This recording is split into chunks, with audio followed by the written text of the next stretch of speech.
how you say Dominican, so-called Dominicans, right? And then you got Levites, the so-called Haitians, you know. And it says instruments of cruelty are in the habitation of so-called Dominicans. They get into their left-hand witchcraft, and likewise for Haiti, you know, they get into the voodoo and stuff like that. You know, that's instruments of cruelty.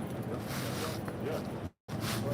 And also what they did to them Hamites that defiled their system. You made that account with Delilah. Yeah, Genesis 34 and yeah, there you go, Genesis 34, 24 through 30. You know? What up? This is the book of Genesis, chapter 49, verse 6. It reads, O my soul, come not down into thy right there. To their assembly. My honor be not down either. For the separation between them two tribes. And they're on the same island. This is the island of Hispaniola. Where they're literally divided down the line on that island. Yep. Divided by mountain range, and then also like when you go to Haiti, you go to so-called Dominican Republic, you know, they divided mindset too. They from the same people, but they don't really sit well with each other. They don't associate with each other. Right. Because some of them even it's so much confusion. Some of them Simeonites really are Levites. And some of them Levites are really Simeonites, man. Not knowing that they're It reads, it says, thy hand shall be in the neck of thine enemy. Thy father's children shall bow down. Read that part again. Yes, sir. Genesis chapter 49, verse 8. When Judah, thou art he whom thy brethren shall praise. Right. Because essentially, when you get into the prophecy, give me Isaiah 48:1, that the knowledge will come forth out of Judah. That's why when we before we got into the breakdown of the tribes, as I made mention earlier, you had the pillars of our faith. All right, Elder High Priest Abba Bivens, Elder High Priest Yaiqua, King Marshal, you know, they were Judites. And the Lord raised up Judah first with the knowledge, and then the other tribes followed suit. Right? That's how it happened. That's why it tells you Isaiah 19, it was Isaiah 19 and verse 17 that Judah would be a terror unto Egypt. Right? Judah would be raised up first. Yeah, we can get that too. Now, this is Zechariah chapter 12, verse 7. It says, the Lord also shall save the tents of Judah first. The Lord shall save the tents of Judah first. This is why essentially Judah held the hardest. Yeah, still is. The house of Judah, man. The so-called Negro, West Indian, Jamaican, and Haitians, man. Right? Go ahead. It says, the Lord also shall save the tents of Judah first, that the glory of the house of David and the glory of the inhabitants of Jerusalem do not magnify themselves against Judah. Yeah, Judah's the head tribe. Right? That was it. Go back, give me Isaiah 48. I got it. Isaiah chapter 48 and verse 1. It says, hear ye this, O house of Jacob, which are called by the name of Israel, and are come forth out of the waters of Judah. And are come forth out of the waters of Judah, man. Judah had to be raised up with the knowledge first. Right? It says, which swear by the name of the Lord and made mention of the power of Israel, and but not truth, or in your righteousness. Yeah, that was it. Read it. Oh, you had something? Go ahead. This is the book of Psalms, chapter 76, verse 1. And the reason Judah is the most high known. Yeah, Judah is the most high known. Go ahead. His name is great. There you go. Let's go back to the verse 8. This is the book of Genesis, chapter 79, verse 8. And Judah, thou art he whom thy brothers shall praise. Now you understand that, right?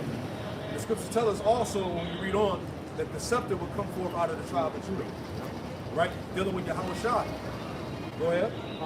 It says, thy hand shall be in the neck of thy enemies. Thy hand shall be in the neck of thy enemies. We coming into the time where the Lord is about to allow the tribes to get busy on these heathen, man. On Esau and the rest of these heathen nations, man. Right? Give me that one in Baruch to add on to that. Baruch 4 and 25. You got it, brother. Psalm chapter 110 and verse 1. The Lord said unto my Lord, sit thou on my right hand until I make thine enemies thy footstool. Right. The Lord shall send the rod of thy strength out of Zion, rule thou in the midst of thine enemies. Right, it's pretty much going into Judah, you know, you Yahweh Shai in the top of the day. You know, essentially, the scripture says with a rod of iron, you know, going to the fourth part where it says, thy hand shall be in the neck of thine enemies. You know, that's it. That's it. God, this is the book of Baruch, chapter 4, and verse 25. Hey, because it's going to start with Judah being raised up, man. Judah going to set this shit off. That's right. Book of Baruch, chapter 4, verse 25. My children, suffer patiently the wrath that has come upon you from Yahweh Bashem Yahushua. Right, so everything that we have endured as a nation, all right, the wrath of the Lord, that it came from Yahweh Bashem Yahushua. That was judgment, man. Right? Go ahead. It says, for thy enemy have persecuted thee, Uh-huh. but shortly thou shalt see his destruction. Ooh, it said, but shortly thou shalt see his destruction. Are we not seeing that at some degree right now? Yeah. The fall of his kingdom, the demise of his empire. Yep. Everything is falling apart infrastructure-wise, economically, military-wise, right? The dollar is out of there. He's being exposed more and more every day. You see? Go ahead. It says, and shall tread upon his neck. And shall tread upon his neck, man. Right? So hey, the Lord is going to allow the tribes to get busy on Esau, man, and these nations. Any more? It says, my delicate ones, gone rough ways, and were taken away as a flock caught of the enemy. Slavery. Man, those are the rough ways that we had to undergo. Right? Caught as a flock of the enemy, man. Slavery, being scattered to the four corners of the earth. Go ahead. It says, be of good comfort, O my children, and cry unto your power, for ye shall be remembered of him that brought these things upon you. And that's what's happening now. He said that we should be remembered about whom brought these things upon you. Right? The remembrance is happening now of what? Of the tribes being raised up. Us remembering the name. Baruch, was it the 2nd chapter? In the land of their captivities, they shall remember themselves and think stiffly upon my name. This all ties into the remembrance, us coming back to who we truly are according to the Holy Scriptures, man. All right? And it says, for as it was your mind to go astray from your power, so being returned, seek him 10 times more. There you go, man. So now we're being returned back to our power, as he told us in Isaiah 10 and 20. Get that real quick. We'll go back to Genesis 49. Isaiah verse 10, Isaiah chapter 10, verse 20. And it shall come to pass in that day that the remnants of Israel, and such as are escaped of the house of Jacob, shall no more again stay upon him that smote, but shall stay upon the Lord Yahweh Bashem Yahushua, the Holy One of Israel in truth. Right, so that's why Jacob's coming out of all of the philosophies and lies of Esau, man. His false religion, his false doctrine, the ideologies of the world, his pseudoscience. Jacob's disregarding that, man. Casting it down. Jacob's taking off of that Jacob's taking off that strange pearl and putting on that glorious garment. That you read in Isaiah 52. So that's what's happening in the spirit. We're putting on we're being clothed in righteousness, man. All right, being put, like you said, having the proper apparel. Putting on that breastplate of faith. There you go. Any more? I got a scripture. Let's put Isaiah chapter 34, verse 16. That's good. Going into how Jacob, that comfort cast that you saw had set, Jacob's cast that off to the side. Look at Sirach, Ecclesiastes, chapter 27, and verse 9. It reads, the birds will resort unto the... Sirach 27 and 8. If thou followest righteousness, thou shalt obtain her, and put her on as a glorious long robe. Right, so the tribes are essentially subscribing and putting on clothing themselves in that long glorious robe, right? Essentially coming back to the fact that they're Israelites, right? The complete truth. Yeah. But yeah, we go back to that Genesis 49 and This is the book, Genesis chapter 49, verse 9. It reads, Judah is a lion's whelp from the prey. My son, thou art gone up. He stooped down, he crouches a lion, and as an old lion, whom shall thou survive? Yeah, he assimilated. That's what Judah did. Yeah. You know, civil rights, you know, got jobs, forgot who, he lost his fight. He forgot who his enemy is, man. This is why today, why you see so many Judites bugged out, man. Keep fighting to keep Edomite supremacy alive. Won't let go of fake white man Jesus. You know, Jacob's completely forgot that, like, he's in captivity. He forgot his resting place. Exactly. that's why they want to tell you, bro. This is why they put on our stronghold. This is what the scripture says. That's why Jacob just dumbed down dead state. He, like you said, he assimilated. They even put it in the movies, man. I forgot the name of the movie. He said, "We're not to fight." So they said, "Oh, we got jobs." Yeah. We gave him jobs, man. All that marching and all that Black Panther shit, man. It didn't do nothing, man. Even though it was controlled opposition, but at the same time, it put Jake in that young, docile state. Pacifying when they don't want to fight. Exactly. Martin Luther King, it was some march and all that bullshit while you getting your damn head cracked up with a damn brick, but you marching for rights to be similar to the devil. So you was better fair off, man. I can add to you, the main reason Judah got hit like that because they done had tribes. That's right. That's right. That they hit them the hardest, man. That's right. So we know that the fight that got took out of them, the other tribes, they laid down with them. Even because you had what? You had the Black Party, the Black Panther movement. You had the Dominican Party movement. All you had all these various different. You had even the Native Americans. You had all of them raising up at the same time. And who was leading in charge, like your brother said? Judah. Right. And after Judah started simulating and getting jobs and getting these city jobs and shit, they lost fight, man. They lost the fire. Yeah. Right. Surely oppression making a wise man mad, and a gift destroyed the heart. Yeah. And oppression made us mad. But like Cosmo said, these damn devils came up, jobs, gifts and stuff. Should have laid down, man, like a run. Yeah, They just laid down, man, and still continue to lay down to this day. Yeah. That's what you do. When you see that when Jake gets shot, who they bring out there? Al Sharpton. They roll Jesse Jackson out in his wheelchair, and they be wanting niggas to go back to sleep. This is the same tactics they've been doing since the 60s and 50s until this day, man. It's the same one trick pony. Plantation Christianity. Yeah, which we see the evolution of it today. Yeah, And the Christian church is a straight up madhouse. they're responsible for this madness. You know? Read that again, up. This is the book of Oh no, Genesis 49. Yes, sir. This is the book of Genesis, chapter 49, verse 9. It reads, Judah is a lion sprout from thy prey, my son. Thou art gone up. He stooped down. He crouches a lion. He crosses a lion, man. Right? Pacified, we went through slavery, Jim Crow, got the shit beat out of us. Redlining. Poverty. Go ahead. Saying on, it's he crouches a lion, and as an old lion, who shall rouse him? See, but the point is we made mention earlier, like the scripture says, as an old lion, who shall rouse him up? And it started with what? Elder High Priest Abba Vickers coming back, man. Restoring the knowledge of the tribes and the characteristics and the locations of the tribes, man. It's all spiritual. Yeah. But that was the rising up, starting with Judah. And then you see the rest of the tribes follow suit. Right? Let's read on. Genesis chapter 49, verse 10, and it reads, the scepter shall not depart from Judah. Right, the scepter should not depart from Judah. All right, the scepter going back to what? Rulership.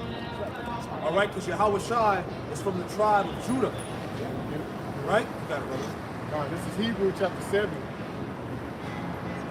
and verse 14.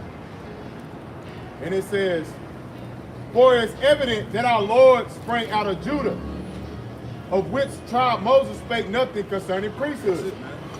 That our Lord and Savior sprang out of the tribe of Judah. All right, so let's go back into read that 10 again.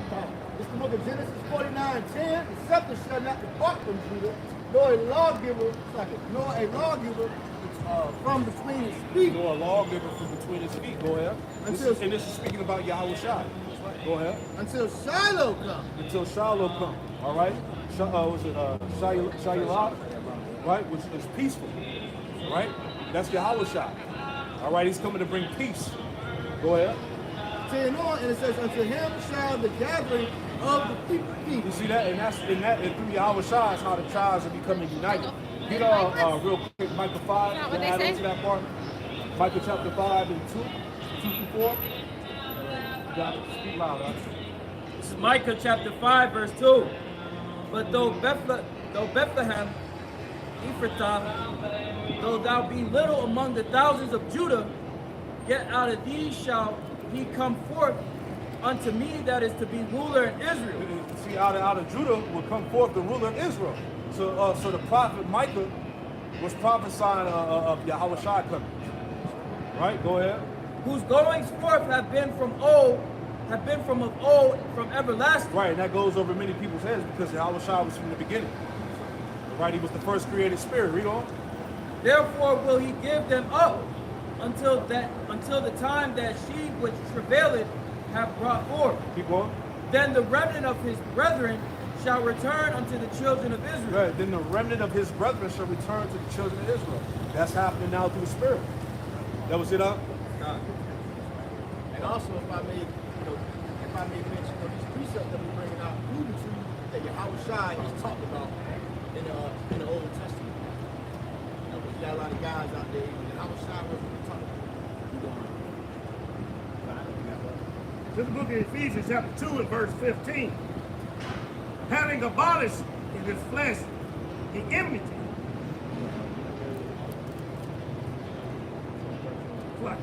Ephesians 2 and 13. But now in Hamashiach Yahushua, ye whom sometimes were far off are made nigh by the blood of Hamashiach. For he is our peace, who had made both one and had broken down the middle wall of partition between us.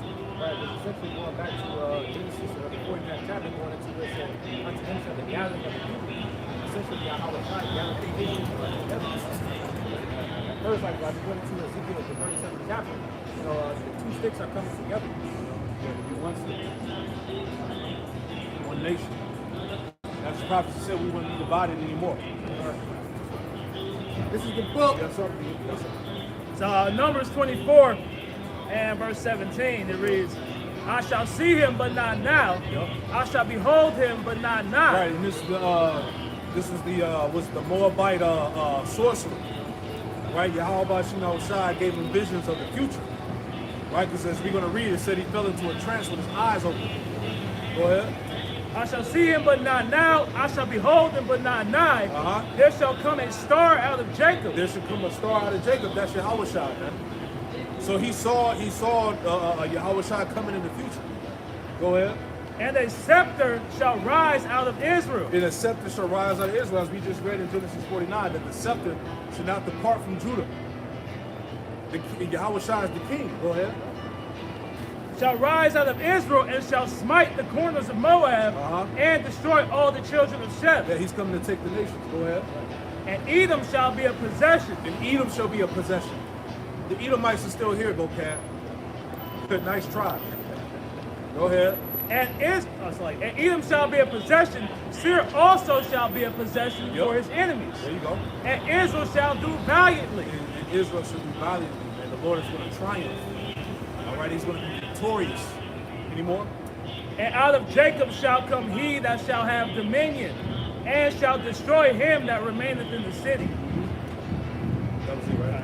Yeah, so Yahweh Shai is going to have complete dominion. Daniel, 2 and 44? Right?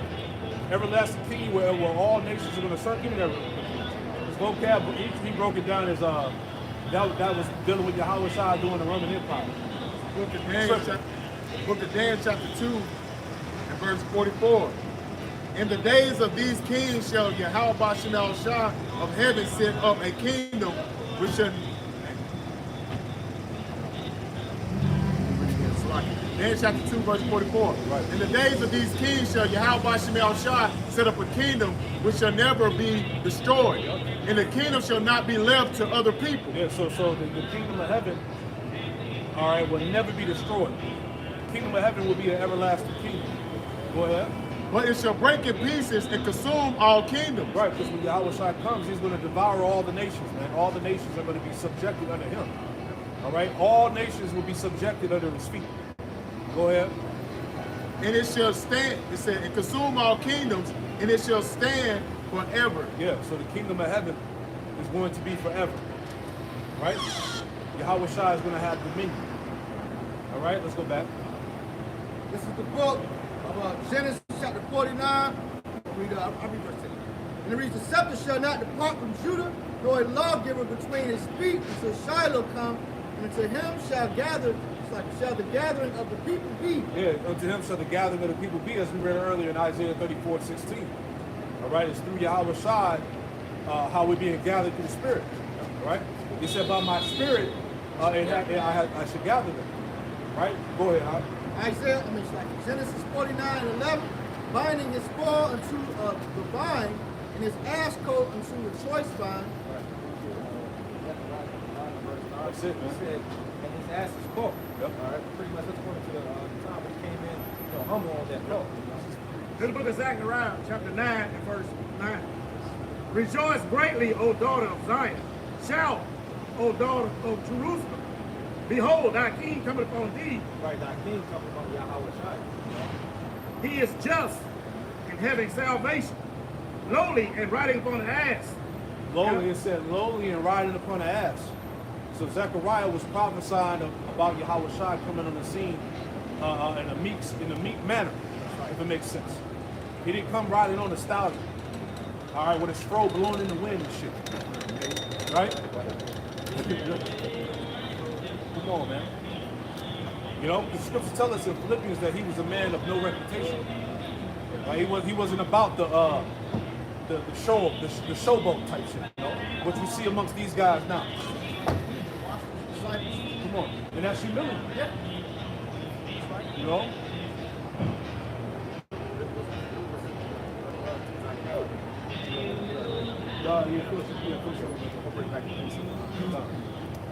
Go ahead. And upon the coat, the foal of an ass. Yeah, so when we're reading here in Genesis 49 and 11, this is Yahweh Shai fulfilling prophecy of him coming on the scene in a meek fashion, right? This is the account right here. This is Matthew chapter 21, verse 5. There you go. Tell ye the daughter of Zion, behold, the king come unto thee, meek and sitting upon an ass. Meek and sitting upon an ass. Go ahead. And a coat of fowl as an ass. And the disciples went and did as Yahushua commanded them, and brought thee the ass and the coat, and put on them their clothes, and they sent them thereon. Yeah, so that prophecy was fulfilled. That's how the Lord came on the scene. Well, it's like, that's why I was like, I hope you You guys. got it. I'll go back. This is the book, Genesis chapter 49, verse verse 11. It says, binding his spoil unto the vine, and his ass coat unto the choice vine. He washed his garments in wine, and his clothes in the blood of grapes. So Isaiah chapter 63 and verse 1. Who is that cometh from Edom with dyed garments from Basra? Right, he said dyed garments from Basra. Basra is the capital of This that is glorious in his apparel, right, because the Lord came the first time, he came humble, but he's going to come back in his glorious state, this celestial body. traveling in the greatness of his strength. I that speak in righteousness, mighty to save. Yeah, he said traveling in the greatness of his strength. The Lord of Sabaoth, as it tells you in James the 5th chapter, he's coming with the glory of heaven, the thousands upon thousands of angels. It tells us in Psalms, right? You know, tens and 20,000 of his angels, and the Lord is among them as in Sinai, roughly paraphrasing. Right, so this is what Esau and the world is preparing for, man. Space Force, right? NASA and these high-level telescopes, watching the heavens in real time, seeing the chariots bigger than the earth, moving at defying the laws of gravity. You know, basically the technology that they're witnessing is not in this world. This is Isaiah chapter 47 and verse 3. It says, thy nakedness shall be uncovered, yea, thy shame shall be seen. It's speaking on these Edomites, how they're exposed, and the Lord through the Holy Spirit using the internet is making it even worse, man. And it says, the point, I will take vengeance and I will not meet thee as a man. Back in what the elder just said, man. He's coming in on what you call, what they call Superman. See, Esau, when these Hollywood directors, they read the scrolls and they know how the Lord's coming back. They didn't just put up Independence Day for no reason. They understand that the Lord is coming back in his glorious apparel in that angelic body, man. All you got to do is read 2nd Ezra, the 13th chapter, and they can understand. You know, you Edomites, you guys aren't going to win this war. I was shocked. Now you know how to lift up the sword or nothing. Gentlemen, brother. Bring back, it says, I did want to make this point real quick. In the NLT, it talks about marching in the greatness of his strength. So just land backing off the point of, that great army coming. Every time you see a chariot sighting or hear of, some miraculous event happening, that's a show of force from the Heavenly Father, to give Esau just a glimpse into what he's about to come facing. Even Esau, military, like lawful and stuff like that, they going to show force as well. So, like you said, it's land back.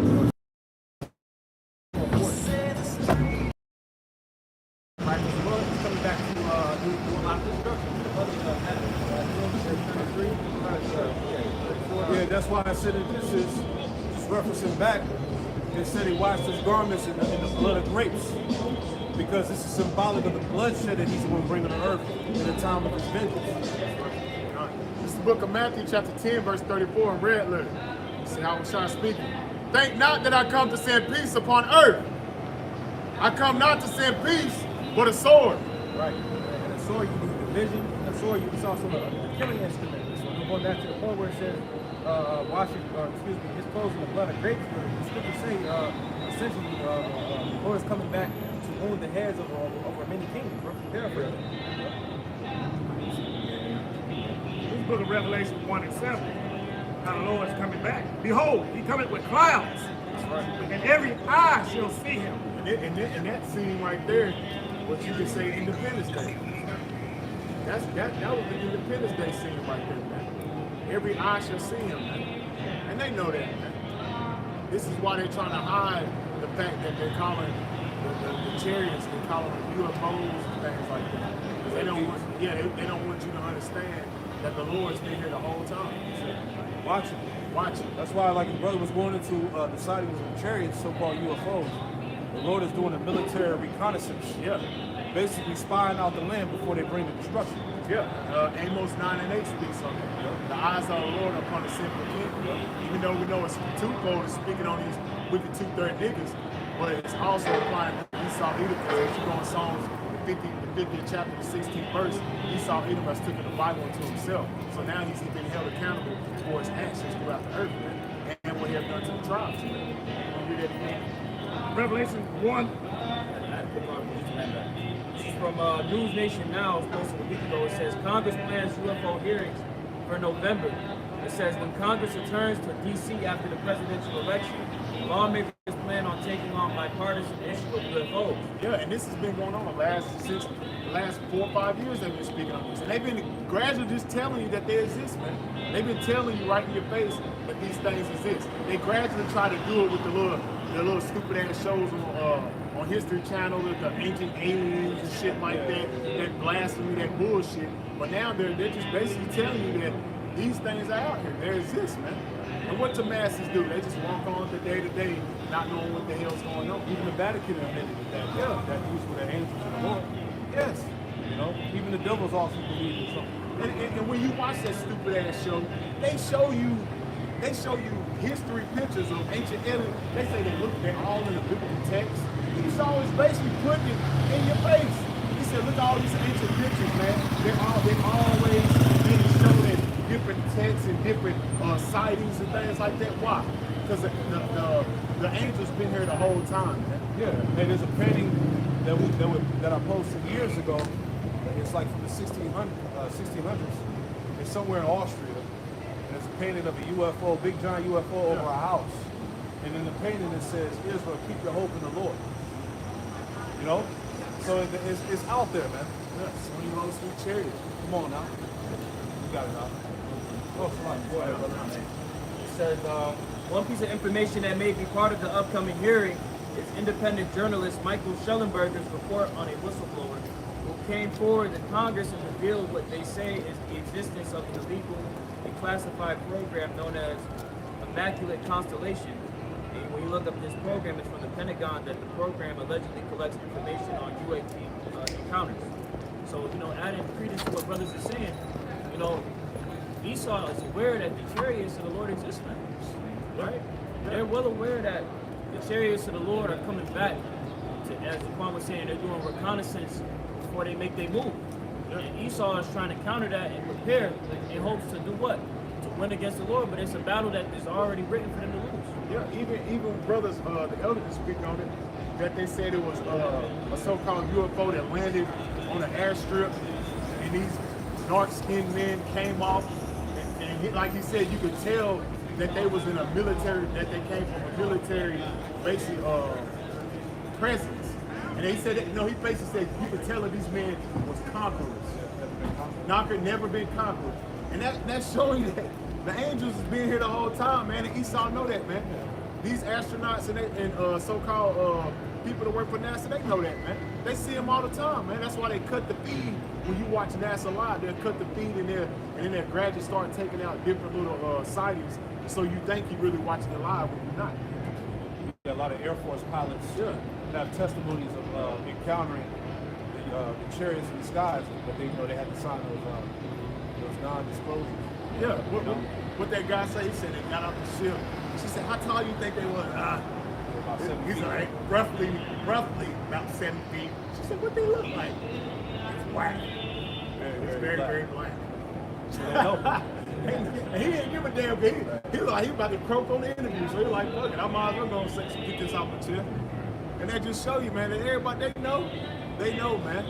Yeah, testimonies with scientists that work about these silos, nuclear silos, how the chariots pretty much activate the missiles, pretty much almost called the missile to launch. And turn around and shut the silos down, So chariots, the Lord is very big.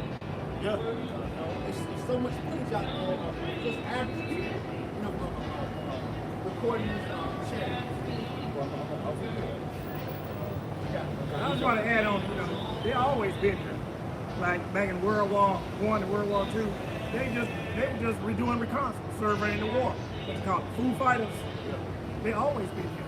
All these sightings, what Esau do, he'll mix up a bunch of science fiction, a bunch of false, lies and stuff, use comedy, confusion, and make the people think that, it's just science fiction. That's why you don't believe it. A lot of you don't.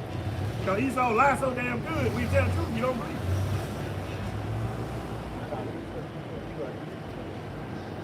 Zechariah 5 and verse 1. Then I turned and lifted up my eyes and looked, and behold, a flying roll. Find that description going into the chariots, right? This world called UAPs or UFOs, Verse 2. He says unto me, what seest thou? And I answered, I see a flying roll. The length thereof is 20 cubits, and the breadth thereof 10 cubits. Then he said unto me, this is the curse that goeth forth over the face of the whole earth. Put it down now. Think you are? Okay, God. It says, for everyone that stealeth shall be cut off on this side according to it, and everyone that sweareth shall be cut off on that side according to it. Right, and essentially, going to what the brother talked about, had mentioned, pretty much Esau got to cut the feed, because he understands that represents the downfall of the society. He don't want that getting out. Yeah, that goes back to the book of Obadiah. I should that's upon the stars, then I should bring you down. Esau, he lied about the so-called moon landing, but what did he do? He put satellites and things out there in the atmosphere now. So now what they've been seeing since the 1960s, 1960, 1969, you've been seeing the rapid decline of the Edomite. And it's only going to continue to get worse as the day of the Lord draw closer. Say, multiply this for sure. It just shows you that the angels are out here, man. Like it says in the beginning, this is the curse that goes forth on the face of the whole earth. Right? Because Esau can't touch it. Esau knows the power they contain, but he can't do anything about it. That's why when you see, when King Charles had that coronation, you saw chariots flying by. Yeah. That's the spirit. Yeah. Every time they have these events, they have chariots flying by. It's a reminder of his destruction. Yeah, remind him that he don't run shit. Yeah, that's why, like you said, not to cut you off, that's a good point. It's a reminder he don't run shit, because what about the testimonies that came from America and the Russian military about how the chariots have the capability of deactivating the missiles, man, and activating them, man. The Lord was just toying with these devils. Yeah, because the Lord said, these are my weapons of my armor. That's the Lord. That's the Lord's weapons, man. He just put the spirit on you to make them so you can destroy yourself. You don't run a damn thing, man. It's a beautiful story. Yeah, it's a beautiful story. See, that's what's wrong with Esau, the so-called white man. They actually think they run this shit. You don't run nothing. The Lord set you up like for this period of time, man. It's like, just like Pharaoh, you don't run a damn thing, man. All you doing is running yourself to a damn pit. That's what I it. had. The cherub was flying around back in time of Pharaoh. It's the sun with the wings on them. Hey, think about it. Yeah. The Lord always been there. The Lord was always been there. You got it, right? I'll finish this out. This is Zechariah 5:4. I will bring it forth, said Yahweh of hosts, and it shall enter into the house of the thief. That's America. That's America. The house of the thief. Who's captive? Who was stolen? All right, the jewels of the Most High, the Israelites, so-called Negro, Latino, Native American, and Spanish. Yep. This will represent the house of the thief. Yeah. Because you have stolen everything unto your stuff, man. You stole the Lord's people and then lied and called them niggas and Mexicans and spits. And then sit here and try to justify the shit. And then call yourself them. You a nigga. You the biggest identity theft known to mankind, man. You call yourself white. Yeah, you have been caught red-handed, literally, man. You know? It says, and I will bring it forth, saith Yahweh of hosts, and it shall enter into the house of the thief, and into the house of him that swears falsely by my name. Yeah, you 1983, you defiled the Lord's name. You defiled the Lord's the ancient land. Yeah, 1983, Ronald Reagan was declared the Bible being the law of the land. Yeah. But this land doesn't exercise any of the laws in the Bible. Nope. All right, this is a hypocritical nation. Yeah. No? You blaspheme. You put up Cesare Borgia. You put up a false image. That's what you have done. I think it's in can a brother grab Revelation 13:3 or 4. This is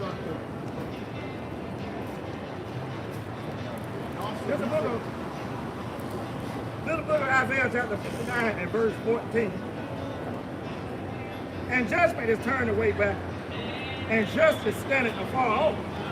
For truth is fallen in the streets, and equity cannot enter. Right, essentially the earth is in gross darkness. Esau doesn't uphold the law, statutes, and commandments, going back to what they push in America. They say that this is a land of the God we trust. It's ultimately, they ultimately say that, but they're doing the contrary. Right.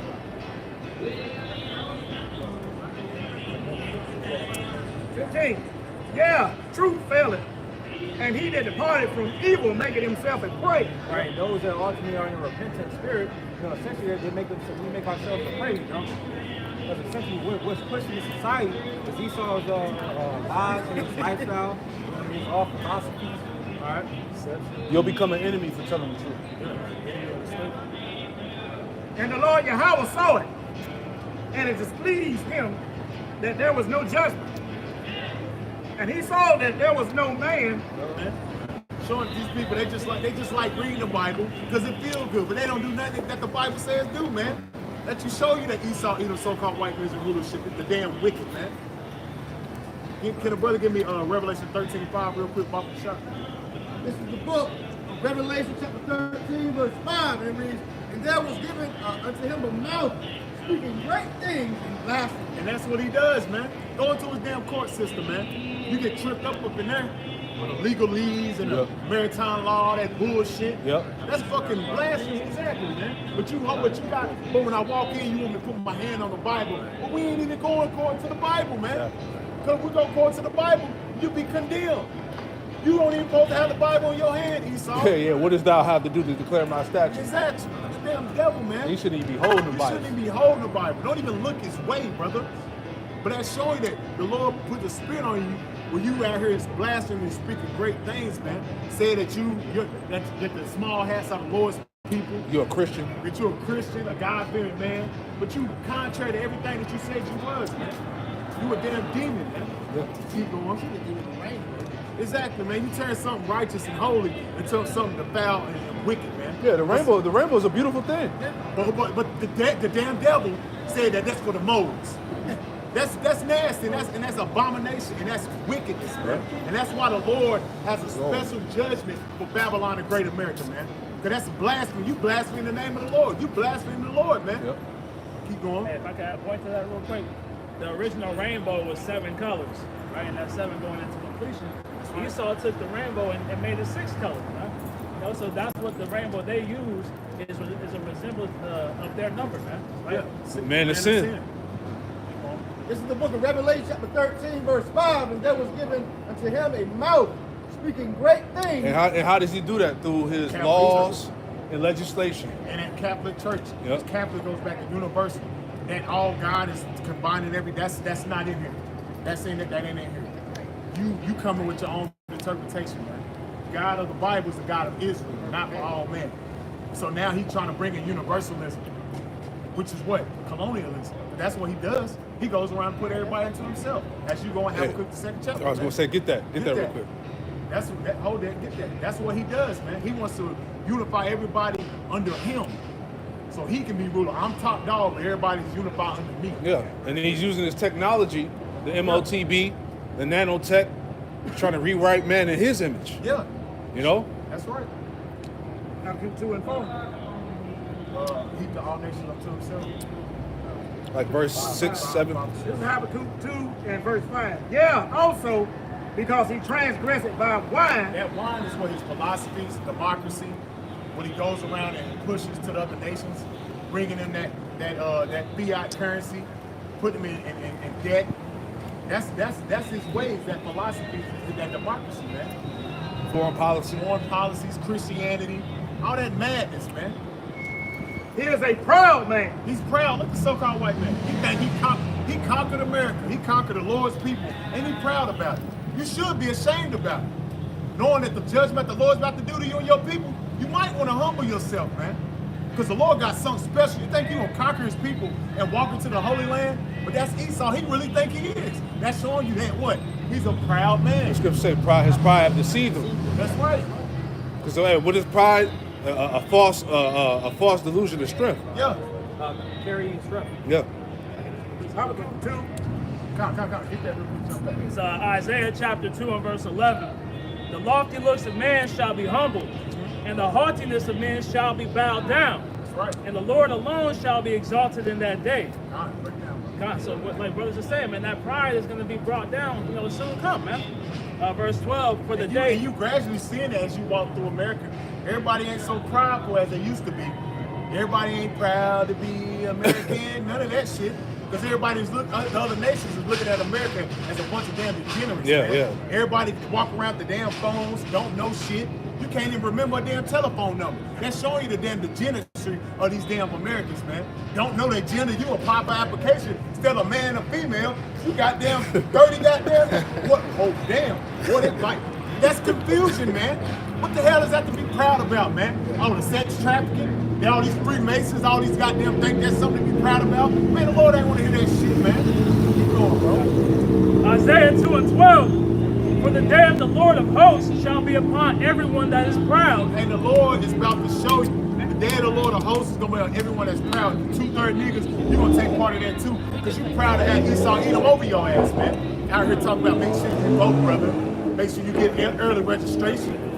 The fuck is that to be proud about, man? Showing that you ain't up with some homeborn slaves, man. And the Lord got a special judgment for y'all ass and your damn daddy Esau. And speaking on that voting thing, man, they have been able to get Jake with that, not realizing that all you Jakes that's out voting, man, you're really putting them people up as gods, man. Yeah. Because when you go into the word vote, somebody get that etymology real quick, man. Yeah. You're making a vow to a god, man. Yeah, because your plight in America ain't going to change. Hell no. You didn't figure that out since fucking Bush Jr.? And it's Bro, so funny. They talk about the Democrats. The Democrats been in office the last damn 12 years out of 16. Niggas, you still been getting shot. It's been worse. It's been worse since they've been in the office. But at the end of the day, they never did anything for Jake. Because when you look at the history, they're the ones that have been fucking Jake over more than Republicans have. Y'all got that? It's a vote in the Edom Online Dictionary. It reads, jumping down, a vow, a wish, a promise to a god, a solemn Deuteronomy pledge. 17 and 15. Yep. Hey, dude. That's what you. Is that not what you see you doing? You battling. You put Esau. You put him up as your god. Yeah, you had. I keep bringing this out every year, bro. Fucking Taraji P. Henson, back when Biden was running against Trump, she literally was Trump. She was begging Biden to save us. Save us, Joe. Yeah. How's that going for you so far, man? Trust in a nation that cannot save you. This is the book of Deuteronomy chapter 17. I'm going to start at 14. When thou art come unto a land which the Lord Yahweh Bashem Yahushua thy power giveth thee, and shall possess it, and shall dwell therein, and shall say, I will set a king over me, like as all the nations that are above me. Make sure he good. Thou shalt in any wise set him king over thee, whom the Lord Yahweh Shai thy God shall choose. One from among thy brethren shall thou set king over thee. Thou mayest not set a stranger over thee. One from among thy brethren. Thou shalt not set a stranger over thee. Which is not thy brother. Yeah. So you don't need to be putting no damn Edomite over you, man. And Kamala, she a fucking heathen her damn self. You don't be putting these other nations over you, man. And the only one that's going to be over us in the time to come is Yahweh Shai and King David. The order, that's the true order that's coming back on the earth, man. We voting for Yahweh Shai. All day. Right? Hell was some goddamn president's election.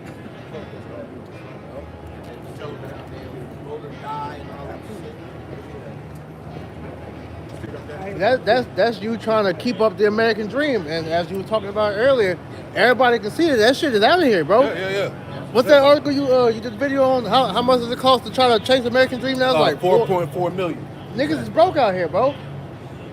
So you trying to hold on to a sinking ship, bro. You're gonna go down with that shit, man. The American dream is trying out to be an American nightmare. And all these Americans, they're going to testify that to them. And that's why the scriptures tell you, Slocking, not to keep taking away from your point. In Sirach, I think it's the 34th chapter, talking about how you're not supposed to chase after a dream, bro. You're never going to achieve it. If Yahweh Shai Shai isn't for that vision, it's not going to come to pass, man. And also going back to the curses, it doesn't matter who the hell you're still going to be oppressed. You're still going to get killed out here in the streets and all of that. If it's not the Lord's will, it's not coming to pass, man. That's right. The book of Habakkuk chapter 2 and verse 5. Yeah, also because he transgressed by wine, he is a proud man. Neither keep it at home. Hey, yeah, that's speaking on Esau, he was so-called right. He's a proud man, keep it at home. But you go and you see who had, just like the Roman Empire, he set up garrisons throughout all the other nations and made them allies, man. What did you see America doing now? They set up their embassies on all nations and made them allies, man. It's the same thing, man. He went over there and took their lands, took their resources, and set up his democracy and put up his military, man. And that's showing you that this is Rome 2.0 all over again. Who enlargeth his desire as hell, and is as death, and cannot be satisfied. And this is why Esau, he was not satisfied with the word he got right now. This is why he wants your soul. This is why he wants to put that charagma in you. The MOTB, Revelation 13:16. He's not satisfied at just having the world and being at peace with that. No, he wants your soul, man. Showing that he's a damn demon. He wants your soul. He wants to be as the Most High. That's the time Esau hit his own, man. And you, like the brothers pointed out earlier this year, these guys at World Economic Forum, they said we're gods. They already calling themselves gods, man. They even showed you that in the movie Hunger Games, man. They're trying to set themselves up as gods on earth, man. But that's nothing new. This went on since Egypt, the Babylonians. There's nothing new under the sun. This is the same thing going on now, man. 28-3. But gather unto him all nations, and heap it unto him all people. Yeah, that's the characteristics of the so-called white people. Everybody, he wants everybody to keep under him to take on his customs, man. And how has that worked out? How has that worked out, man? Taking on the Western culture. Looks like death. Looks like death, if we be honest with you.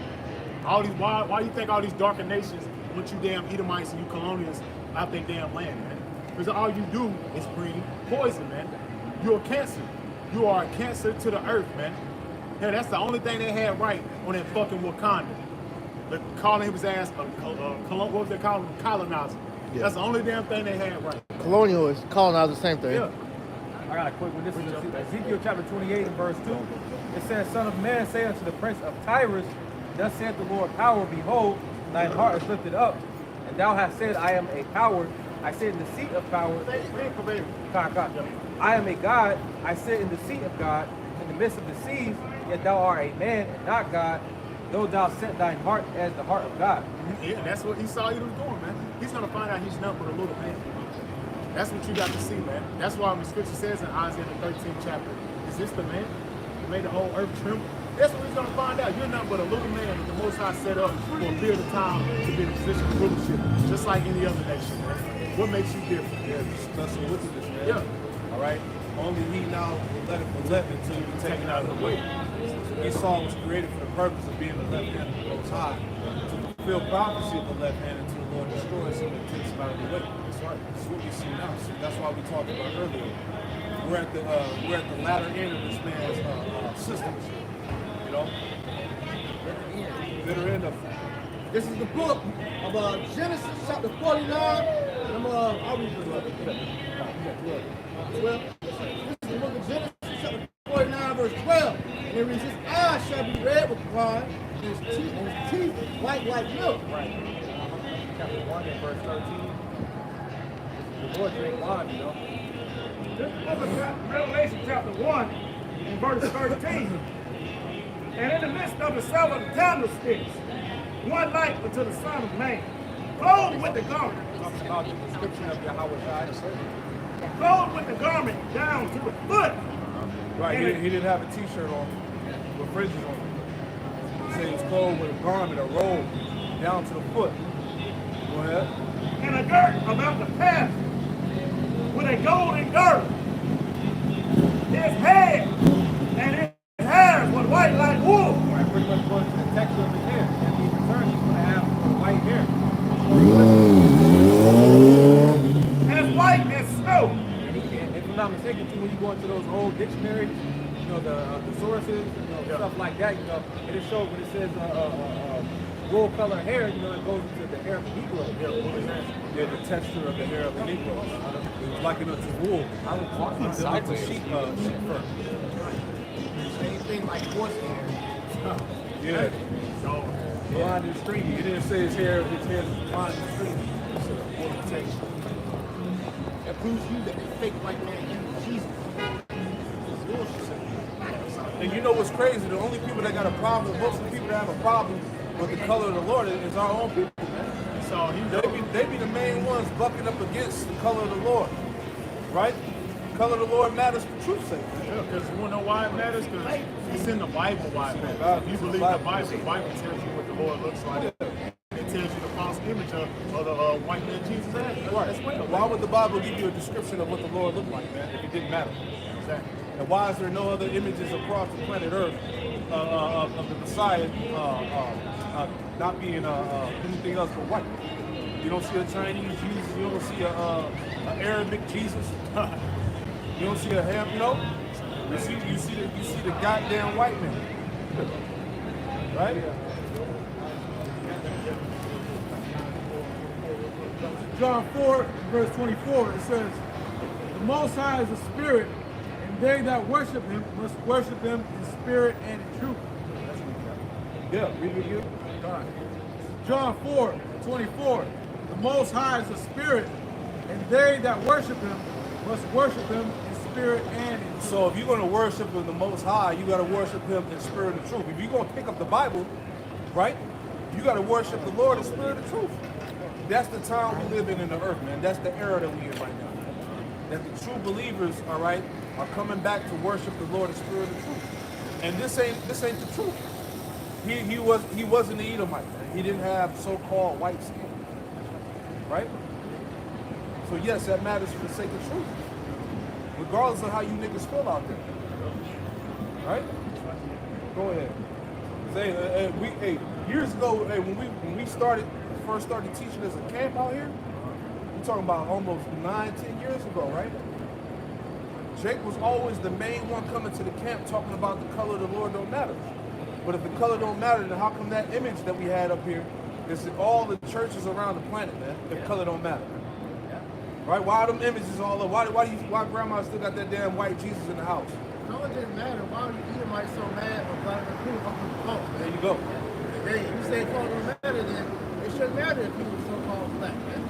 No, but it does matter because your whole infrastructure it hinges on that because that image is a form of principle. Because what that does subconsciously to a nation that doesn't look like you, it puts you up as a god, pretty much a god, man. You know? We got 5 operations. verse 5, if I'm not mistaken, pretty much we were meant to take in. So what Esau did with that, essentially by changing the color, you have to demonstrate that since he can slave take further, we just let that play. Yeah, that's a form of psychology. He's a master of the mind. Alright, so with that psychology, he's able to wage psychological warfare on our people through imagery. Yeah. And this is how you know that the color matter, because like you said, when Vladimir Putin brought out the icons, the images of the icons, and showed the prophets to be black with dark skin, afros, beards, and all of that, and you had Edomites that was burning Bibles, man. They was denouncing Christianity. When them images came out, it was like, fuck that. A whole compilation. It was a whole bunch of videos. Yeah, fuck the Bible. There's a whole trailer full So of Bibles. Edomites is nothing but hypocrites, man. Yeah, just don't make You good, man? You good? Yeah, because it don't fit their narrative. Yep. Job chapter 9, verse 24. It reads, the earth is given into the hands of the wicked.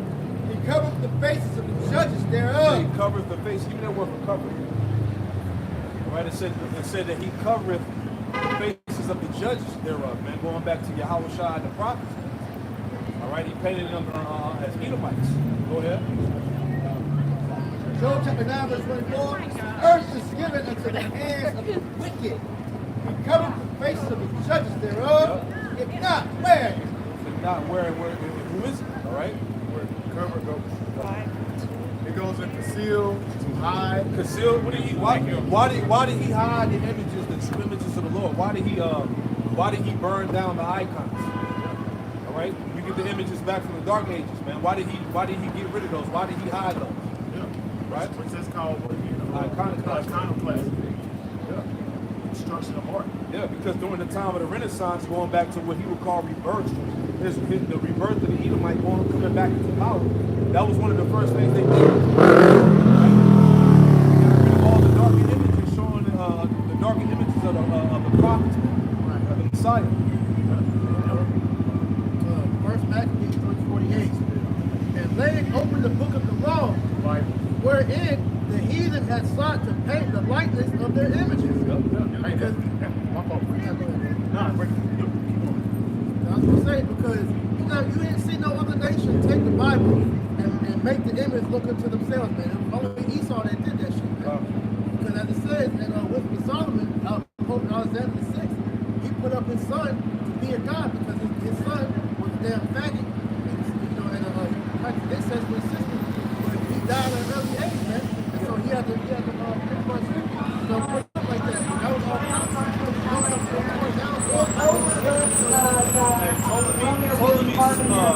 Ptolemy sort of one did the same thing with his son. That's why you have the image goes back to Serapis Christos. You know, and when you go into the history, Serapis Christos and Jesus Christ were interchangeable, right? They were calling on both of those names at that time. So this thing is deep. This is the book of Genesis, chapter 49, verse 13. And it reads, Zebulun shall dwell at the haven of the sea. Yeah, and Zebulon would dwell at the haven of the sea, going back to the harbor and the seaport, Panama. What's it called? The Panama Canal, man. Right? That wasn't made. You would have to essentially travel all the way around, like not the North Africa, but South America. That little tip, it'd be like a long time. They pretty much made the Panama Canal to act as a quick access to the other side of the sea. Yeah, it's what helps with that international trade. Yeah, isn't it that way? Genesis 49:13. Zebulun shall dwell at the haven of the sea, and he shall be for a haven of ships, and his border shall be unto Zidon. Right, which Zebulon is Balawan, and that goes into the Ecuadorians, the Hondurians, pretty much going right under Mexico. The brother.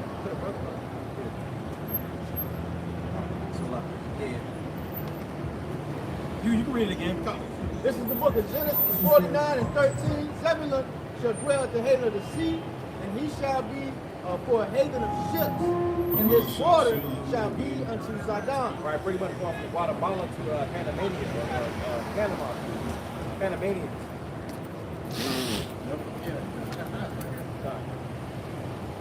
And then also it said, a civilization that actually derived from that was the so-called Mayans. You know, Mine's Aztecs, right? yeah, the Aztecs, that was Issachar. This is the book of Deuteronomy, chapter 33, and verse 18. And of Zebulun, he said, rejoice, Zebulun, in thy going out, and Issachar in thy tents. Right, it's pretty much Zebulun and Issachar, you know, at one point, they pretty much lived together at one point, you know? They did. They showed you that in Apocalypse, you know? And what really happened, the so-called devil came over here and invaded. That's what happened to the Mayans, the Incas, and the Aztecs. They broke them up and called them these different names. Guatemalans, Panamanians. This is the book of Genesis, chapter 49, verse 14. Issachar is a strong ass crouching down between two birds. Right, Yashakar, all right, he is higher than it says a strong ass couching down between two burdens, going to America and then South America. Mexico rests between the two. Verse 15, and That's the so-called Mexico. verse 15, it reads, and he saw that rest was good, and the land that was it was pleasant, and bowed his shoulder to bear, and became a servant unto the tribute. Right, the so-called Mexicans are hard workers, you know, like if Esau want to get something done, you know, he take Issachar and pay him pennies on the dollar, you know, do it real cheap because Issachar do a good job, you know. As a matter of fact, when you look around, you know, in Charlotte, all the construction was going on. Who is that, man? Yeah. It was funny because I saw a video with Trump getting pressed by the Issachar right. He was like, if he could pour all of them, who's going to put up the building? Jake lazy. I say no, that's a narrative. That's a narrative they put on Jake. Jake has a reason to so-called be lazy. Yeah. Because after all this year of unpaid labor, you know that. But they did that because Jake no longer wanted to get paid things. That's why they brought that bullshit ass fucking. Like I told him, Jake at work. They said, "Oh, get a Mexican girl." I said, "Who? If they want a Mexican girl, who's going for the Mexican?" Read that verse again. This is the book of Genesis chapter 49, verse 15. So, yeah, 15. This is the book of Genesis 49, 15. And he saw that the rest was good. That land of Mexico. Go ahead. And the land that was pleasant, and bowed his shoulder to bear, and became a servant unto tribute. Verse 16, and it reads, then. Yeah, because they, you know, Issachar got conquered by the conquistadors. You know, the Spaniards. You know? Yeah, that's why they speak Spanish and Spanish. They think they're the real Spaniards. Genesis 49:16, Dan shall judge his people and one of the tribes of Israel. Right, simply, you know, we'll learn more about Dan and the kingdom. Right. Now, I believe the last place we can see there is Judges 18, 29 to 30. From your Verse what? 17, Genesis 49:17, then shall be a scepter of the wedge, an adder in the calf that biteth the horse's heel, so that his rider shall fall backward. All right, pretty much going to his fight style, you know, Dan was the tribe of warrior. Right.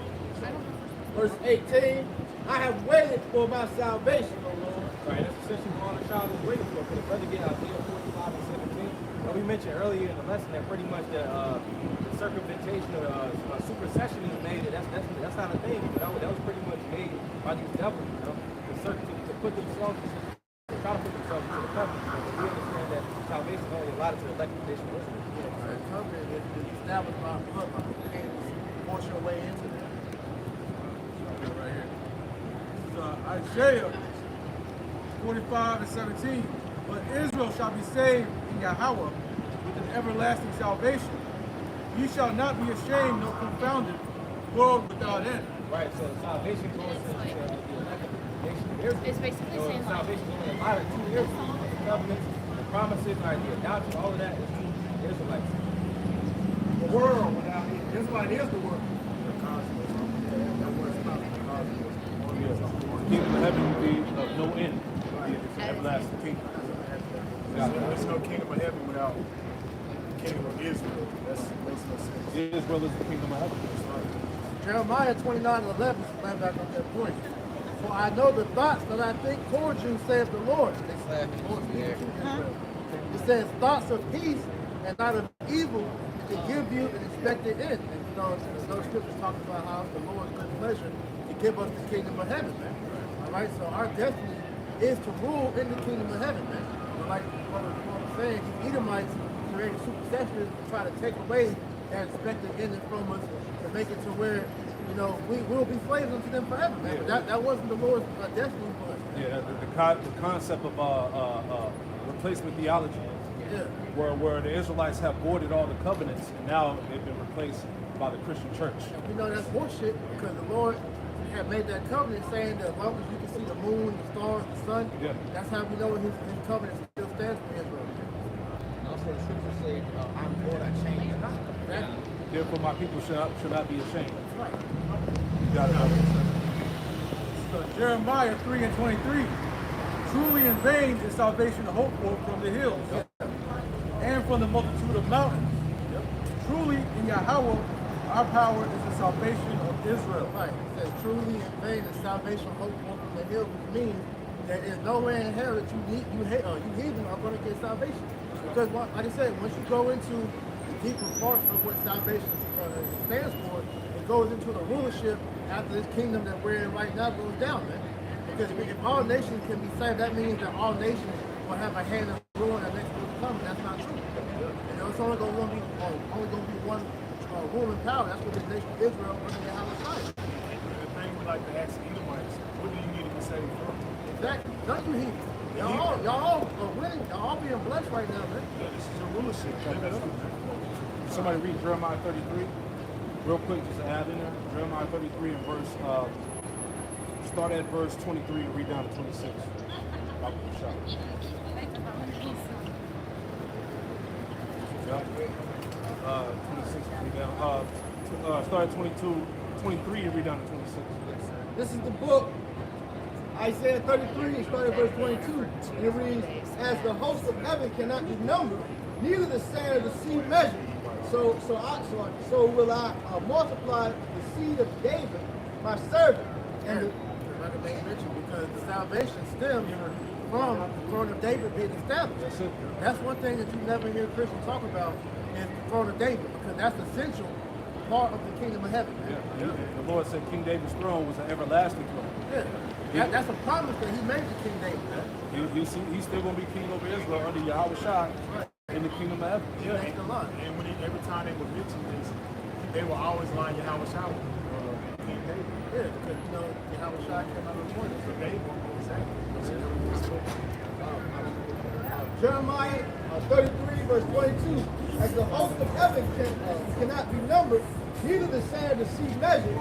So will I multiply the seed of David, my servant, and the Levites that minister unto me.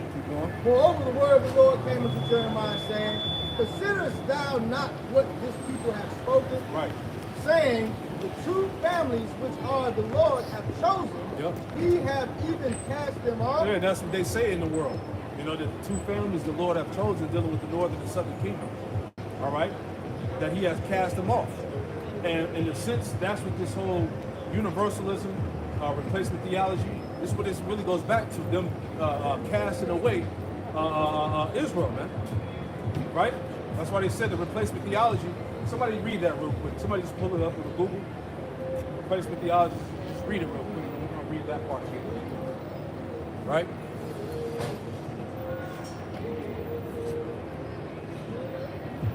Just pull that real quick. It says replacement theology is also known as supersessionism. It says replacement theology is also known as supersessionism. Is a Christian doctrine that states that the Christian church has replaced the Jewish people as God's covenant people. See, where's that in the Bible? All right? That's not biblically sound. That the Christian church have replaced the Jewish people, God's chosen people. Right? That's not scripture. And it's still a good doctrine because through the Bible, the Christians was the Jews. So that don't make sense. I don't know what the hell They were the followers. They was of the followers. Yeah. So that don't even make any sense what these Edomites be talking about. They was not following the Lord back then. They ain't following them now still. Right. Right. So let's go back to that Jeremiah 33. Yes, sir. It's the book of Jeremiah, chapter 33, verse 4. They say. It says, considers thou that this people have spoken, saying, the two families which the Lord hath chosen, he have even cast them off. He have even cast them off. What did Paul say in Romans? The Lord should surely not cast away his people. God forbid. All right, keep going. It says, thus the nation before them. Right. See, that supersession is a replacement theology. Hey, that's these Christians despising the Lord's people. Right? It ain't about Israel no more. Now it's the Christian church. So you mean to tell you, now the heathens got access to the covenant, they're going to get the new bodies. They're going to be rulers sitting on thrones. Give me a break, man. Right? Go ahead. Jeremiah 33:25. Thus saith the Lord, if my covenant be not with day and night, and if I have not appointed to ordinance of heaven and earth, then will I cast away the seed of Jacob. Boom. But heaven and earth still stands. Go ahead. Saying on, and David my servant, so that I will not take any of the seed And Asher, he says, let Asher be blessed with children. Let him be accepted with grandchildren. Right now they got the so-called Anatolian Indian. They're like kind of standoffish, but I'm not saying that be acceptable to his brother, because it's going to be elected by him as well. And let him dip his foot in oil. Thy shoes shall be iron and bronze, and as thy days, so shall thou strip. Right, thy shoes shall be iron and brass, because when you actually go to the word for iron, it's barazol. When you hear the word Brazil, it's the same phonetic sound, you know. Brazil, barazol.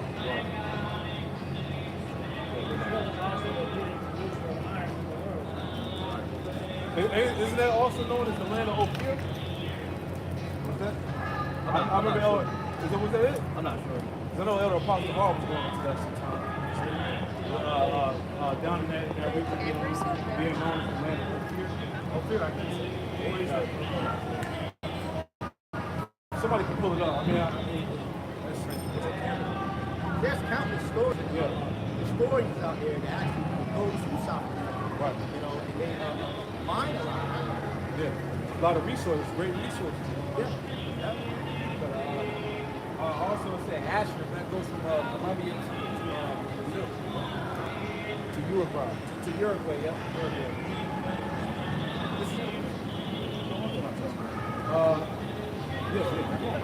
This is the book of Genesis, chapter 49. We all the way down to 28. The book of Genesis, chapter 49, verse 21. And it reads, Naphtali is a hind set loose. And give a good word. Right.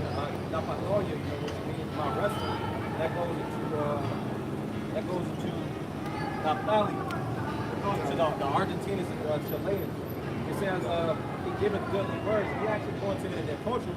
You know, their dialect of Spanish, but they're real funny with their words. You know, it's pretty much, you know, they're very good with their words. They speak peaceful words. But,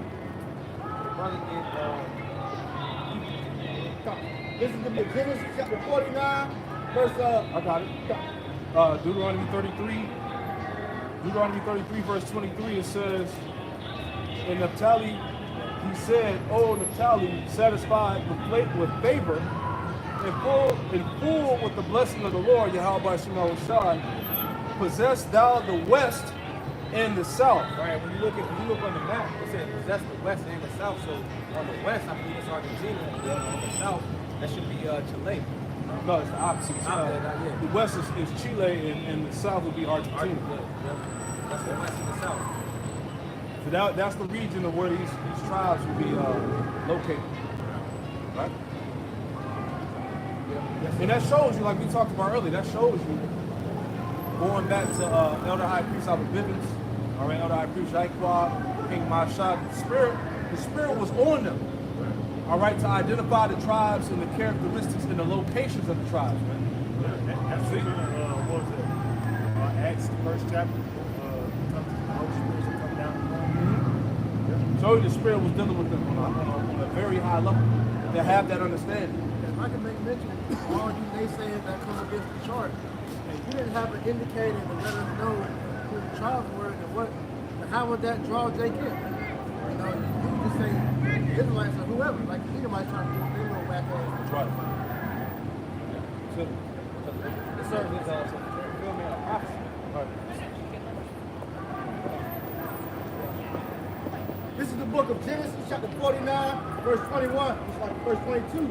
And it reads, Joseph is a fruitful barrel, even a fruitful bow. Even a fruitful bow by a well, whose branches run over the wall. Right, and it says Joseph Yawasap. All right, he had two children. Or he had two sons. He had Ephraim, Harayam, and Manashah, Manasseh. All right, Manasseh going to the Cubans, Harayam, Ephraim going into the so-called Puerto Rico. It says Which were fruitful people. yeah, it's fruitful people going into specifically how they have a lot of children. Right. Continuing on, it says Genesis 49:23. The archers have sorely grieved That's the them. Spaniards. That will represent the Spaniards. It said the archers have sorely grieved them. Go ahead. Genesis chapter 49, verse 23. The archers have sorely grieved him and shot him, like shot at him, and hated him. Yeah. Because, hey, go to Hosea 13 through 15. Hosea chapter 13, verses 15 through 16. Right, and I got a precept too. All right. Let me get this in Deuteronomy 33. Bear with me 1 second.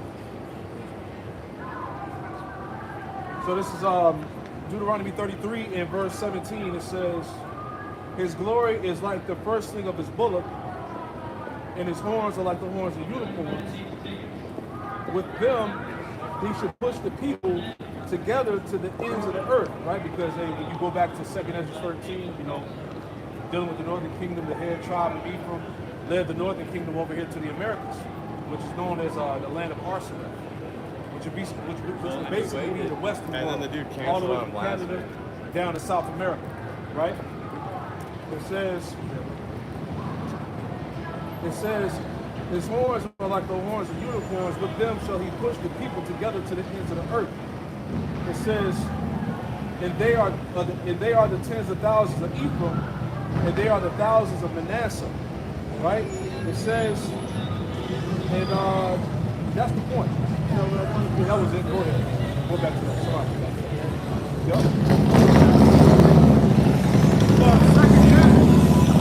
know what? Before you read that, I left them out. Oh, let me get some more. I needed to start up, Salaki.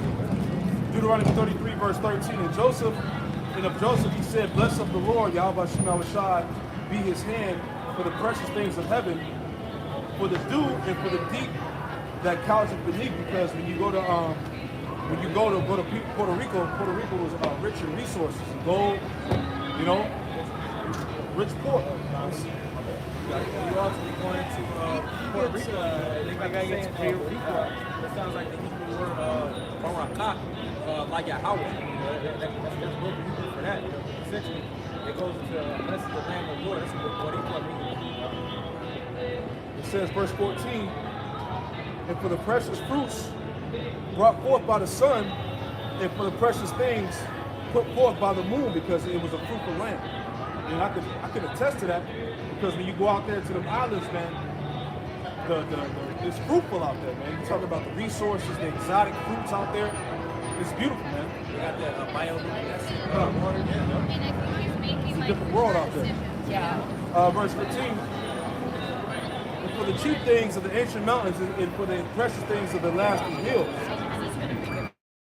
and for the precious things of the earth and the fullness thereof, and for the good will of him, push, let the blessing come upon the head of Joseph, and upon the top of the head of him that was separated from his brethren. Right, so Joseph essentially, he was in Egypt, he was like second in command in Egypt, separated with Joseph, again, that represents the head of the northern kingdom, and that starts with Ephraim, You got on the top of that. That was it. That was the one thing that was going. Second Ezra 13 and verse 40. Those of the 10 tribes were carried away prisoners at their own land. But that was the kingdom.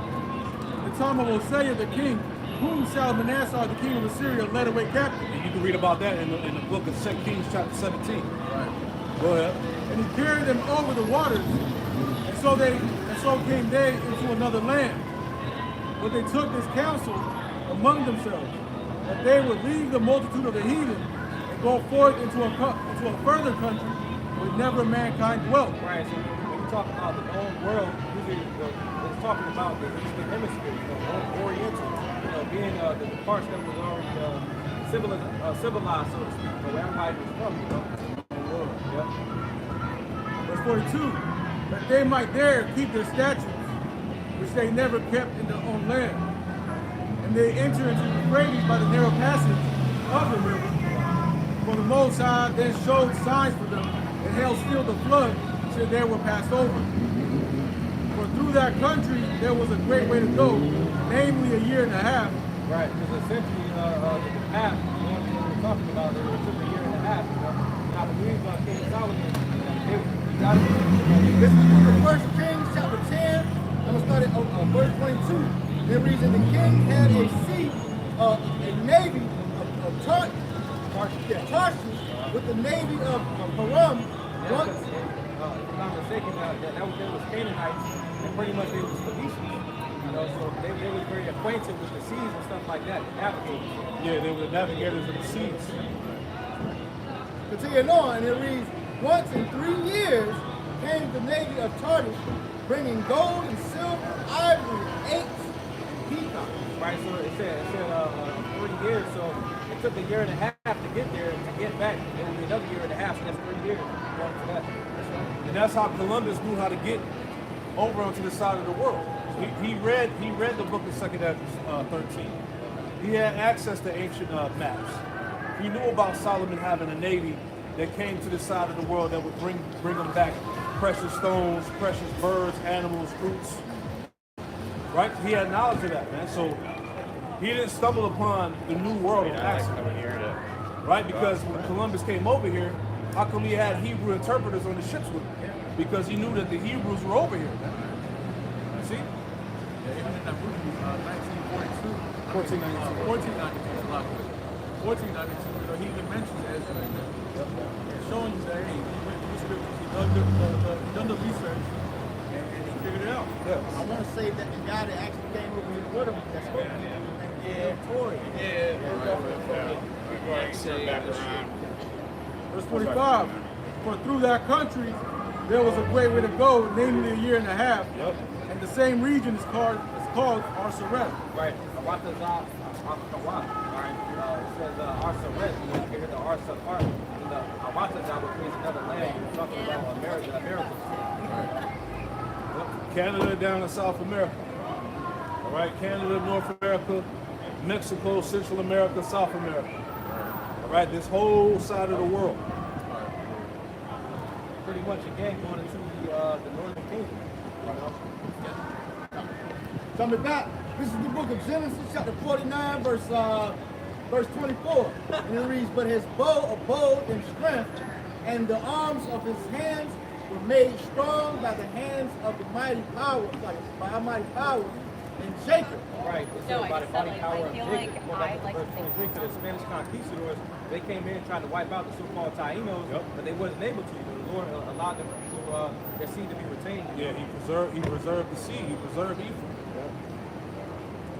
Saying on, and it reads from thence is the shepherd, the stone of Israel. Verse 25, Genesis 49:25, even by the Most High of the Father, who shall help thee, and by the Almighty, who shall bless thee with the blessings of heaven above, blessings of the deep that lieth underneath, blessings of the beast and of the womb. Verse 26, the blessings of thy father have prevailed above the blessings of my progenitors unto the uttermost bound of the everlasting hills. They shall be on the head Joseph, and on the crown of the head of him that was separate from his grace. Right, pretty much another reiteration of Deuteronomy 33, 13, 16, according to the blessings of Yahweh Joseph, right? Manasseh, or Ephraim and Manasseh, you know? Genesis 49:27, and Benjamin shall raven as a wolf. Benjamin going, the Benjamites, Banyamin goes to Jamaica. That's right, son of the right. Continuing on. This is the book of Genesis 49:27. Benjamin shall raven as a wolf. Benjamin is the song that they would sing about the downfall of Babylon. That's what they're known for. Yeah, the reggae culture, the songs from like the 70s and 80s, that would, you know, songs that basically would be prophesying the destruction of Babylon. And so how the hell is Bob Marley not a Jacob? Yeah, you got you nigga. Simple on the minute. Simple as corner. Corner as hell. He was scattered, bro. What's the matter about the color of his skin? That man has soul. Yeah. Bob Marley had wrote a song called Redemption Song. You know, pretty much because Israel is going to be redeemed. It's a bunch of different. Hey, that reggae music in the 70s and 80s is hardcore. Man. I tried to play that word one day and I kept Zion. I had to turn it down. Bob Marley, what's my other guy name? Levi, Gregory Isaac, and there's another one. Peter Tosh, Peter Tosh, and one more I can't think of right now. But it's a bunch of artists. It's a song, Green the called the 12, something like that. They got a song going into the 12 tribes of Israel. You know, Yeah, even Bob Marley's sons. Yeah.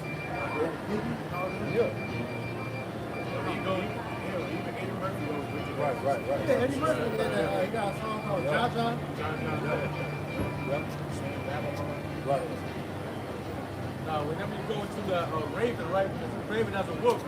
You know, a wolf, whenever it goes to its prey, it starts to howl before it goes to its prey. And once it gets its prey, you know, it devours. But the same way Benjamin is singing up these songs over there howling, man. And then he's about to devour Esau. That's right. The spirit. That's right. Deuteronomy 33 to 12.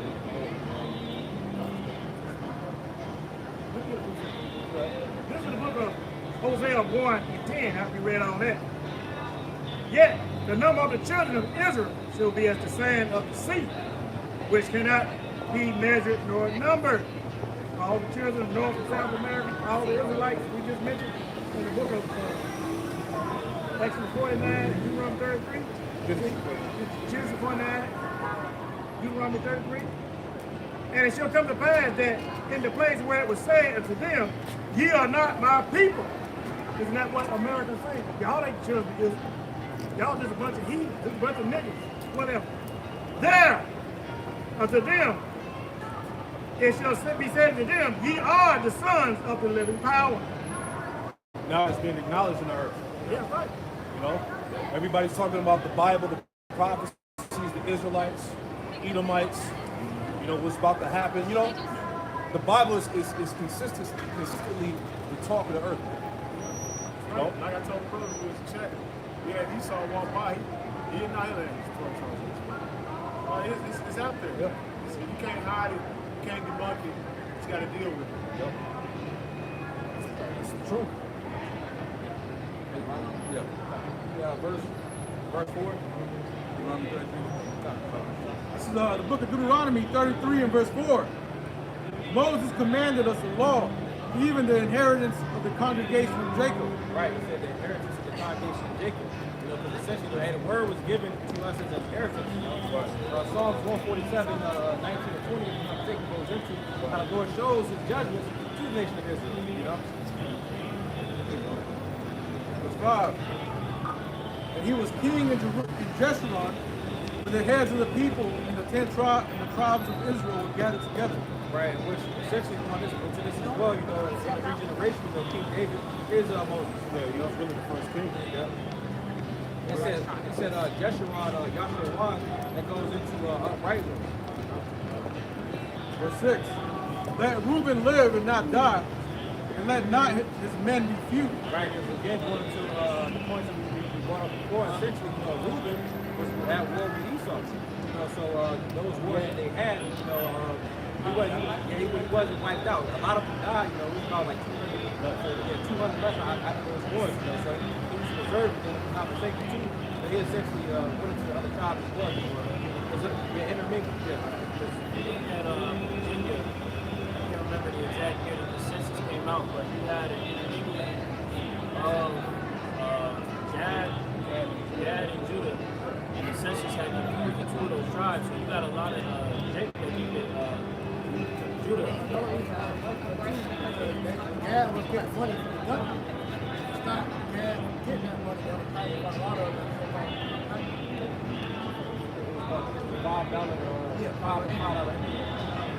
That's why you got a lot of these Edomites claiming that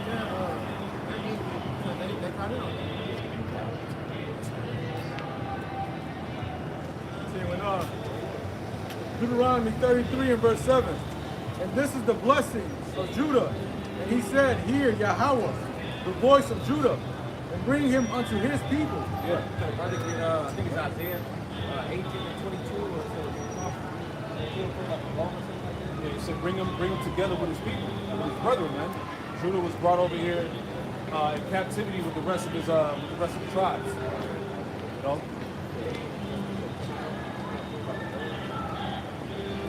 You have to put it in the search. Yeah, that's a good right here. Isaiah chapter 22 and verse 18.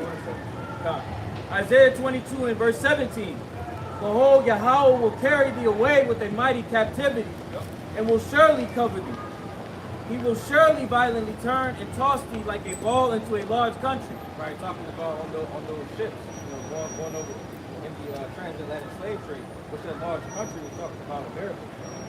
Because it says, Deuteronomy 33 and 7, it says, and he said, hear, Lord, the voice of Judah, and bring him unto his people, which the 10 tribes are already over here. Yes. So Judah came over from the interior to Africa and came over to America on the slave ship. 1619. There shalt thou die, and there the chariots of thy glory shall be the shame of thy Lord's house. So that's pretty much the point. Judah was going over with the rest of the tribes. This is the book of Jeremiah, chapter 50, verse 33. Thus saith the Lord of hosts, the children of Israel and the children of Judah were oppressed together. Right, Israel represents the northern kingdom, and Judah, that's the southern kingdom. Right. So we said oppressed together. And all that took them captive held them fast. They refused to let them go. Right, which where we all held captive is in America. All right, the United States of America. Judge right here, guys. Deuteronomy 33 and verse 7. And this is the blessing of Judah. And he said, hear Yahweh, the voice of Judah, and bring him unto his people. Let his hands be sufficient for him, and be thou an helper to him from his enemies. Right, going to one of the blessings of Judah, because Judah's blessed with good hands. Our Lord Yahweh died. He was a carpenter, he worked with his hands. Verse 8. And of Levi he said, let thy Thummim and thy Urim be with thy Holy One, whom thou didst prove at Massah, and with whom thou didst strive at the waters of Meribah. Right, it said Levi, because they pretty much had that job, that specific task. The priesthood. The priesthood, They said whom thou didst strive with at the waters of Meribah, because they strive with the French. And if I'm not mistaken, even now, they're still paying taxes to the French people, It said let the Thumb and the Urim be with the Holy One. That's how they communicate. That's how they communicated with the Most High. All right, through that device. Yeah. It says it's not. The priesthood had the access to the Most High. Verse 9, it says, who said unto his father and to his mother, I have not seen him. Neither did he acknowledge his brother, nor knew his own children. See, that's going into when Joseph was sold into slavery by his brothers. You know, and they told his father that they didn't see him. You know? Go ahead. For they have observed thy word and kept thy covenant. They shall teach Jacob thy judgments and Israel thy law. Pretty much going into the priesthood like the Quran had mentioned. They shall put innocence before thee and hold burnt sacrifice upon thine altar. Yeah, those were the duties of the priest. We read Leviticus, the 10th chapter, Leviticus chapter 16, verse 2 as well. You know, the duties of the priesthood. Go ahead. Verse 11. Bless Yahweh his substance and accept the works of his hands. Smite, throw the loins of them and that rise against him, and of them that hate him, that they rise not again. Yeah, the French was the French Revolution, the Haitian Revolution. Right? What's my man's name that was leading it? How you pronounce his name? Toussaint Lever. How you say his last name? It starts with an L. I couldn't pronounce it. Yeah, something like that.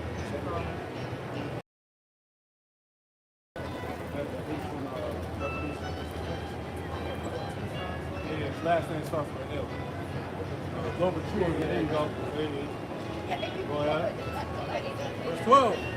And of Benjamin he said, the beloved of Yahweh shall dwell in safety by him, and Yahweh shall cover him all the day long, and he shall dwell between his shoulders. Now, Benjamin pretty much had a special relationship with the Lord, and then also it says the beloved of the Lord shall dwell in safety by him, and the Lord shall cover him all the day long, and he shall dwell between his shoulders. When you look at like how the land was divvied up and everything, like Benjamin was right in the middle. You know, they protected by all the tribes. You know. Benjamin being the youngest of the siblings, it's like the older brothers protecting that younger brother. Right? So through the spirit, that's how it all played out. Verse 13. And of Joseph he said, blessed of Yahweh be his land. Right, pretty much one into one, you know. For the precious things of heaven, for the dew and for the deep that couches beneath, and for the precious fruits brought forth by the sun, and for the precious things put forth by the moon. Right, going into they got the water, the bioluminescent. When you put a moon in the word, pretty much goes into the light, or like pretty much going to the moon. The bioluminescent waters. Verse 15. Yep, resources, all that. Right.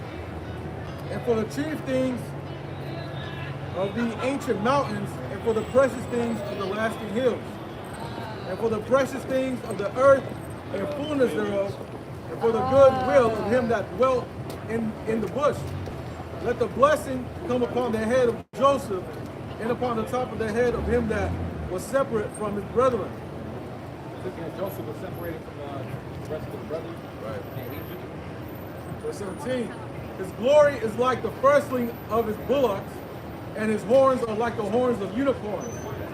With them he pushed the people together to the ends of the earth, and they are the 10,000s of Ephraim, and they are the thousands of Manasseh. Right, which Ephraim again goes into I am fruitful. You know, Ephraim has a lot of children, very fruitful. Then it says Manasseh, Manashah, that goes into made to be forgotten, because when they pretty much were blessed, you know, our forefather Jacob, you know, he switched his hands like that, you know, and blessed Ephraim which was on the left, and then Manasseh was on the right hand side.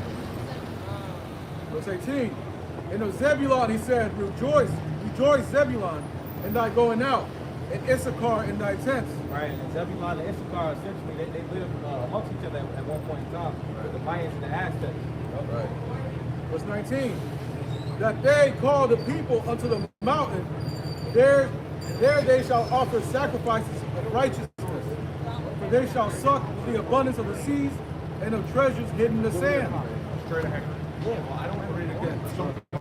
Verse 19. They shall call the people unto the mountains, there they shall offer sacrifices of righteousness. Because when you go into that, it was actually Issachar, you know, being taught by the Jews how to do that proper sacrifice. Apostle Hall went into that, saying that there were Jews back in small hats that taught Issachar how to do those ritual sacrifices at that time, or whenever they came over. But it says, they shall call the people unto the mountain, There they shall offer sacrifices of righteousness, for they shall suck the abundance of the seas and of treasures hidden in the sand, going into the oil. There's a lot of oil over there in Mexico. Right? Oh yeah, the pyramids. Yep. That's what they had they called the pyramid of Quetzalcoatl, Yahusha. But continuing on, verse 20. And of Gad he said, blessed be he that enlarged Gad. He dwelleth as a lion and teareth the arm with the crown of the head. Going to the actual agreements that dad had made, that never on the crown of the head, and going to that war body. Right. And he provided the first part for himself, because there in the portion of the lawgiver was he seated. And he came with the heads of the people. He executed the justice of Yahweh and his judgments with Israel. And of Dan he said, Dan is a lion's whelp. You shall leap from Bashan. And of Naphtali he said, O Naphtali, satisfied with favor and full of the blessing of Yahweh. Possess thou the west and the south. Right, again, going to Chile and Argentina. Chile, You heard that word. Western border. South America, then you had Chile at the bottom. That was right. Argentina at the bottom. Argentina at the bottom. Chile at the west. So essentially going to how they geographically positioned. Verse 24. And of Asher he said, let Asher be blessed with children. Let him be acceptable to his brethren, and let him dip his foot in oil. Right, because all that land in Brazil, or from Colombia to Uruguay, all that is like very fertile land, you know.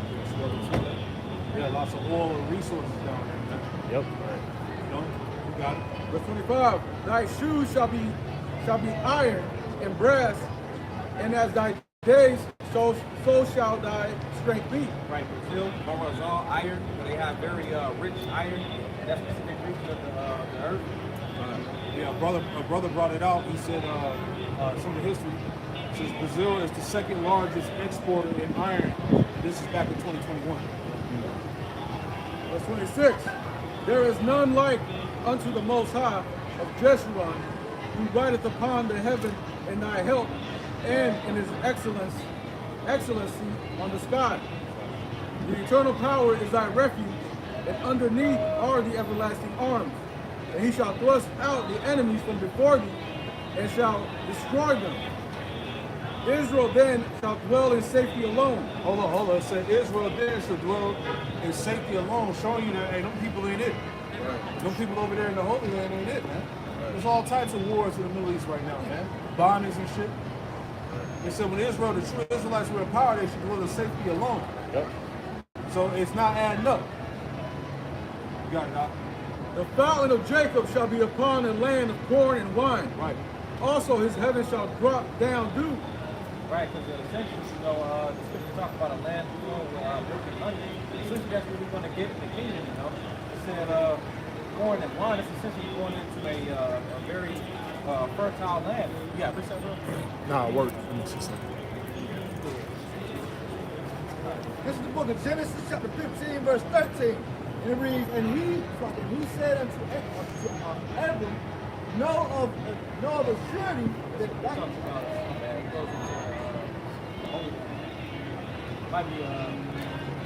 Hey, it's a spirit that y'all saying that because right over there they got the protests over what's happening over there in the Middle East. You know? Because them small hats, man, they're inciting that tension in that region, man. The Economist posted an article that said 2024 is the year that broke the Middle East. Yeah. You know? War's on the way. Yep. And people.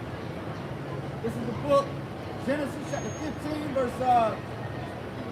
verse 18. It reads, in the same day the Lord made a covenant with Abram, saying, unto thy seed have I given this land, from the river of Egypt to the great river, the river Euphrates. Right, so it said Abram, which we understand he was still named Abraham, or father of multitude.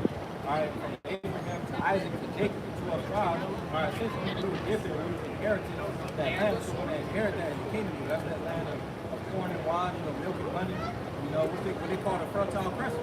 That's it. It said, from that river, talking about the river Nile, all the way to the river Euphrates, the fertile crescent.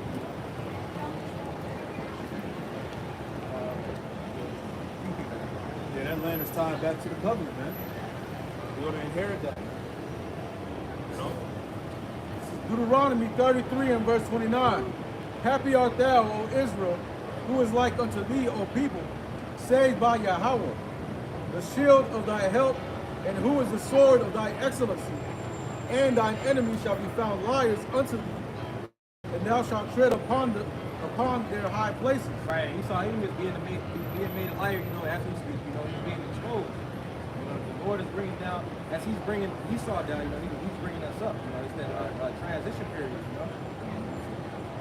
Being exposed, being found out, man. Yep. The Edomite has been found out pursuant to Jeremiah 49. Jeremiah, give me that one. Jeremiah 49 and 10. God. That's why they losing sleep, man. This is Jeremiah chapter 49 and verse 10. That's right. But I have made Esau bare. But I have made Esau bare. Okay. Go ahead. I have uncovered his secret places. See, the Lord has uncovered all your secret places. Remember, secrecy at one point was his power. Yep. But by the truth going out, his secret, his lies, his hidden things have been brought to light. Go ahead, Al. And he shall not be able to hide himself. He can't hide himself no more, man. You ain't the Jew. You're not a Christian. You ain't white. All right? You're not a European. You ain't God's chosen people, man. You are the wicked. You are the Edomite. Right? Yep. Go ahead. His seed is spoiled, and his brethren and his neighbors, and he is not. He is not, man, because we're coming into the end of the Edomite infrastructure, power structure that dominates the planet Earth. Yep. Right? We're coming to the end of that, man. See that? Go ahead. That's it on Ezekwan. That's it? Yep. Revelation 12 and 12. Therefore, rejoice, ye heavens, when you dwell in it. Woe unto the inhabitants of the earth and of the sea. Right. For the devil, has come down on you having great wrath, because he knoweth he had but a short time. Yep. It's a wrap. This is why they got the laws and decrees for them to pretty much gun down American citizens. Mm-hmm. Right? You can't speak about the JOOs. They're getting ready to press the issue with the MOTV. The economy is about to crash. Various different things, man. Famine of the word, martial law. Yep. Total lockdown of America. All these things are on deck. Civil war. All right, a lack of bread and resources. Yep. Right, so he's getting ready to come down with that great rap because ultimately, what that inquisition has been made against him. There's been a thorough investigation against the biblical Edomite, man, and he's being found out on all fronts, man. His rituals, his enchantments, his witchcraft, the things that he does in secret. All right, the inner workings of Hollywood and the government is all being exposed. We are at the end of the trial. That's it. We're going to come down to this, the next stage. That's it. He's going to receive his verdict, and then he's going to receive his sentence. He get judged. And that's what will happen when the true judge comes back. Yahweh Ba'ashim Yahushai, man. All right? Man, may I get something? This is Deuteronomy chapter 19, verse 16 in the NLT. It says, if a malicious witness comes forward and accuses someone of a crime, then both the accuser and the accused must appear before the Lord by coming to the priests and judges in office at that time. Two witnesses. Yep. Yep. And he a malicious witness. He's the false accuser. And the scriptures speak about the accuser of our brethren is cast down. Yes, sir. You know? Lamentations chapter 4 and verse 21 in the NLT. Are you rejoicing in the land of Uz, O people of Edom? But you too must drink from the cup of the Lord's anger. You too will be stripped naked in your drunkenness. This is what we're seeing take place right there. Them being exposed for all their various misdeeds and sins. It says, verse 22, O Jerusalem, O beautiful Jerusalem, your punishment will end. So we're seeing the end of our punishment taking place as we speak, man. It started with this wisdom not to understand and jumping into the earth. It says, you will soon return from exile, right? So being brought back to the Heavenly Father through His Son, and eventually be brought back to the Holy Land. But Edom, your punishment is just beginning. You soon your many sins will be exposed. So we're watching the beginning of this devil's downfall, right? And it's going to be beautiful. The scriptures talk about how he will burst our bands. That word burst is exclamatory, man. Which means it's going to happen with great violence. So this is what we're about to see, you know, as the year, hopefully, as this year comes to a close.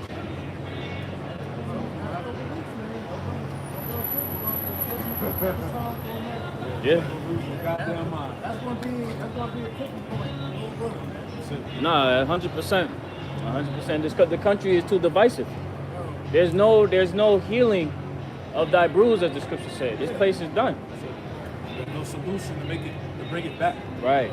Either side that this country tips to, nobody's gonna be able to bring America back there. Right. So either way, this shit gonna pop. But this is what the spirit. You get that back in 24. It's going to like 5. That's exactly what we're waiting on. The Lord told us here tonight. On the main point of that. So Matthew 24.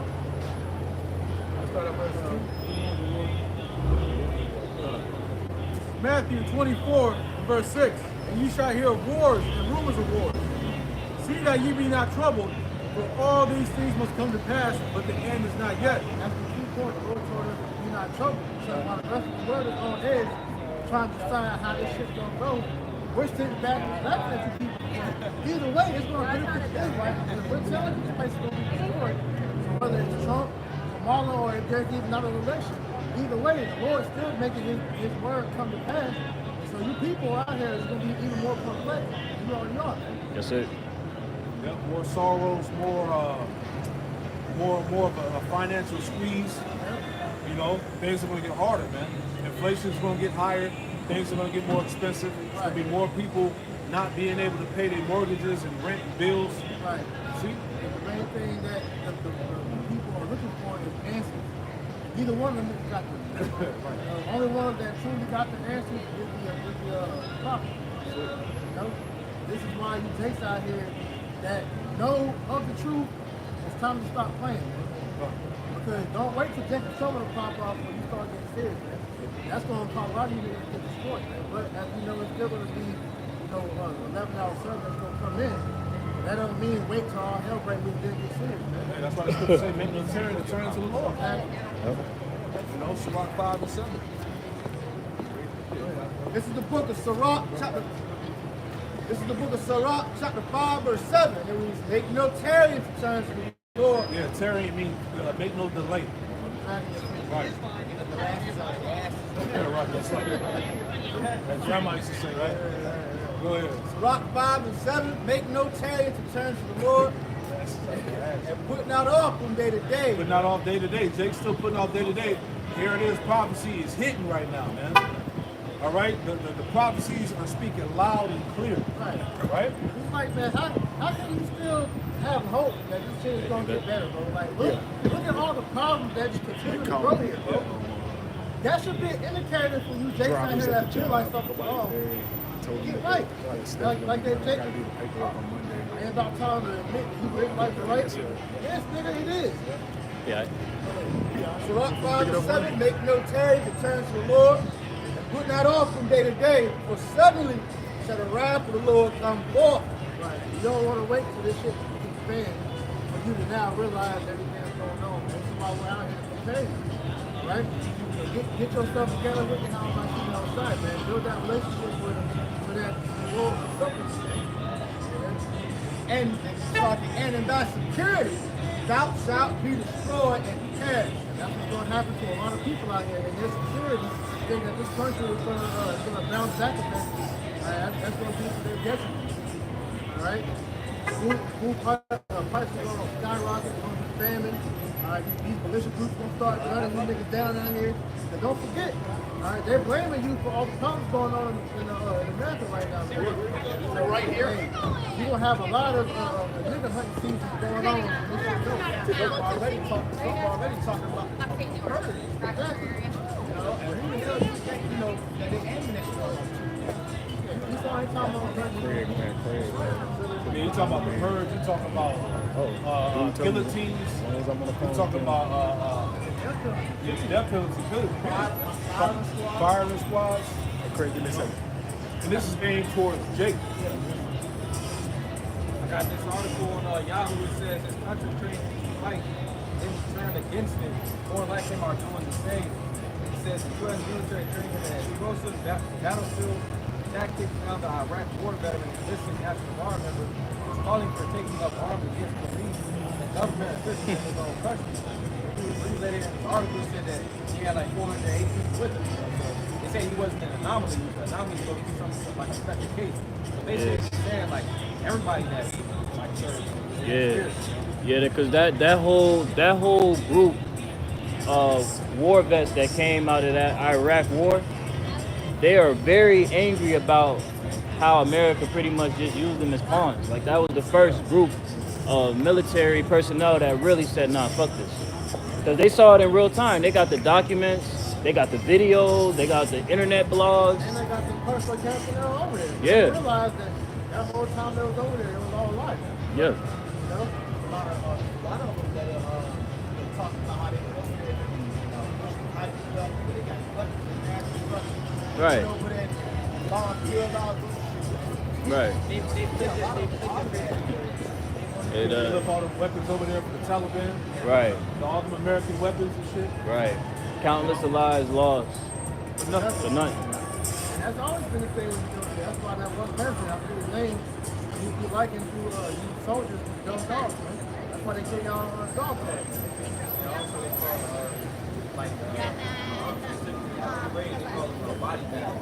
Wow, that's insane. Human use for your use. Yeah, military crash out.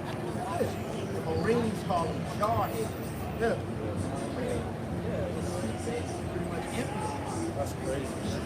Everything is turning on Esau's head, man. Yeah, because like the reason why the migrants are over here was because of Esau destroying them countries. And now the Americans are starting to wake up and realize Esau's done that here.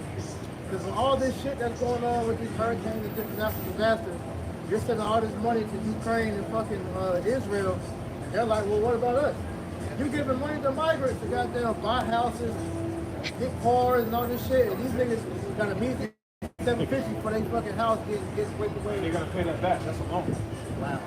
That it just came out that $750 that was provided by FEMA. That's a loan. They got to pay that Yeah, back. it's in fine, wicked, man. in fine print. Yeah. Niggas gonna hit a nigga with interest. God damn. You know. Then the migrants. They're already talking about the migrants that they let over here. They're gonna be able to vote, and they're gonna use the migrants to sway the vote. You see what I'm saying? So that's causing more polarization amongst American division and shit like that Yeah, too. because there's going to be, I was listening to a Dallas last night. They really ready to go at Northern Kingdom, man. Yeah. Northern Kingdom, and it's the spirit, because every time the Lord brings judgment, Northern Kingdom, they get it first. Then it goes to Judah. Southern Kingdom, you know? Hey, buckle up, man. That's true though, because even on my side of the family, we're talking about multiple Demon time. Hey, ask what her pastor are. Well, they'll know. And they groomed her real good too, like Obama, man. They got her with the antics, The laughing and media shit. training. You know, she acting just like a black woman. All southern and Hey, y'all, she cooking collard greens and turkey. shut the fuck up. Niggas wasn't even doing that. They asked that bitch, they said, who was you listening to in college? That bitch said Tupac. Bitch, you went to college in the 80s. And they asked her to name a song, she couldn't name a song. Bro. It don't take much for Jake, bro. It's just put the house on the big person black, man. They can play the black and get Jake, or whatever. And let's say, how long will you simple and stay simple? Like, they got Clinton.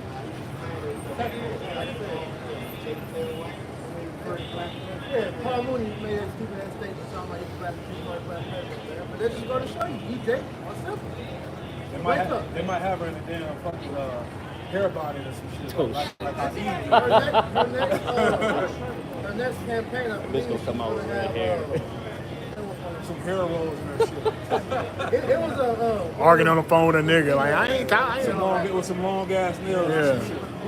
That's all they gotta I think it do. was SZA or somebody that they got from Maybe the style you twerk for Kamala. This is a bunch of fucking madness. It's nothing but a shit show, and they're doing it's nothing but sales. That's all it is. That's the thing, bro. When you listen to her talk, she does not go over anything that lets you know what she's about. The commercials do more campaign for her than she actually do, man. And it's still bullshit. 'Cause at the end of the day, them presidents don't mean shit. It's the House of Representatives. That's what's wrong with these damn people. Your vote don't count. Your vote doesn't matter. I'm a vote for. You need to be worried about the House. If it They're selected, not elected. you worried about president. Man, them motherfuckers don't run shit. The damn House run shit. You learn that in elementary, you dumbass Americans. You feel me? That's simple. They don't. It's all the They make the laws. They just oversee. It's all. the president. The president is the commander in chief. Yeah, Jake gonna find out that your trust in Egypt is gonna fail you in the end. Yeah. Get that. Can somebody get that Isaiah 30:7 that one real quick? Lamentations chapter 4 and verse 17. It says 17. God says, as for us, our eyes is yet failed for our vain help, and our watching we have watched for a nation that could not save us. Right, now we know that's talking about the Edomites as a whole. You can also apply that to this country. But this nation ain't gonna save you niggas out here, man. When has America ever cared about the plight of Jake? None. Nowhere in history has Jake ever been really given a fair chance here, man. So Esau, Edom as a whole can't save him because he can't save his damn self, man. This nigga is cursed. Therefore, all you have trust in, you're cursed as well, man. You're gonna go down with it. You got that for me? This is the book of Isaiah, chapter 30, verse 7. Uh-huh. For the Egyptians shall help in vain, Yeah. and to no purpose. Therefore have I cried concerning this. Their strength is to sit still. Strength is to sit still, man. They're gonna rock you to sleep like they do every 4 years. Exactly. And when it's time for them to actually do something, they actually give their aid to the enemy. All right, like you're seeing with Israel and Ukraine, man. But when it comes to Jake, they're not gonna help you because it's not in their spirit to help you, man. Because they're the enemy. This is why Sirach 12:10 tells you never trust our enemy. The one you should be seeking refuge from and help from is the Al-Bashir shot. And until you Jakes realize that it's going to be a continual cycle of screwing, man. Stop. Hey, with that, and we pray the camp is edifying. We close it out by giving all praise, honor, and glory to Yahweh, Ba'ashem, Yahushai, Ba'ashem, Makakwadash. Hey, double honors to the apostles and elders of Great Millstone who taught us the truth. Double salutations to all you Akim out the labor in the house of David, the elect. Let's pushing this word with all truth, righteousness, and sincerity. Shalom to you, brothers. Shalom. Shalom to the elect.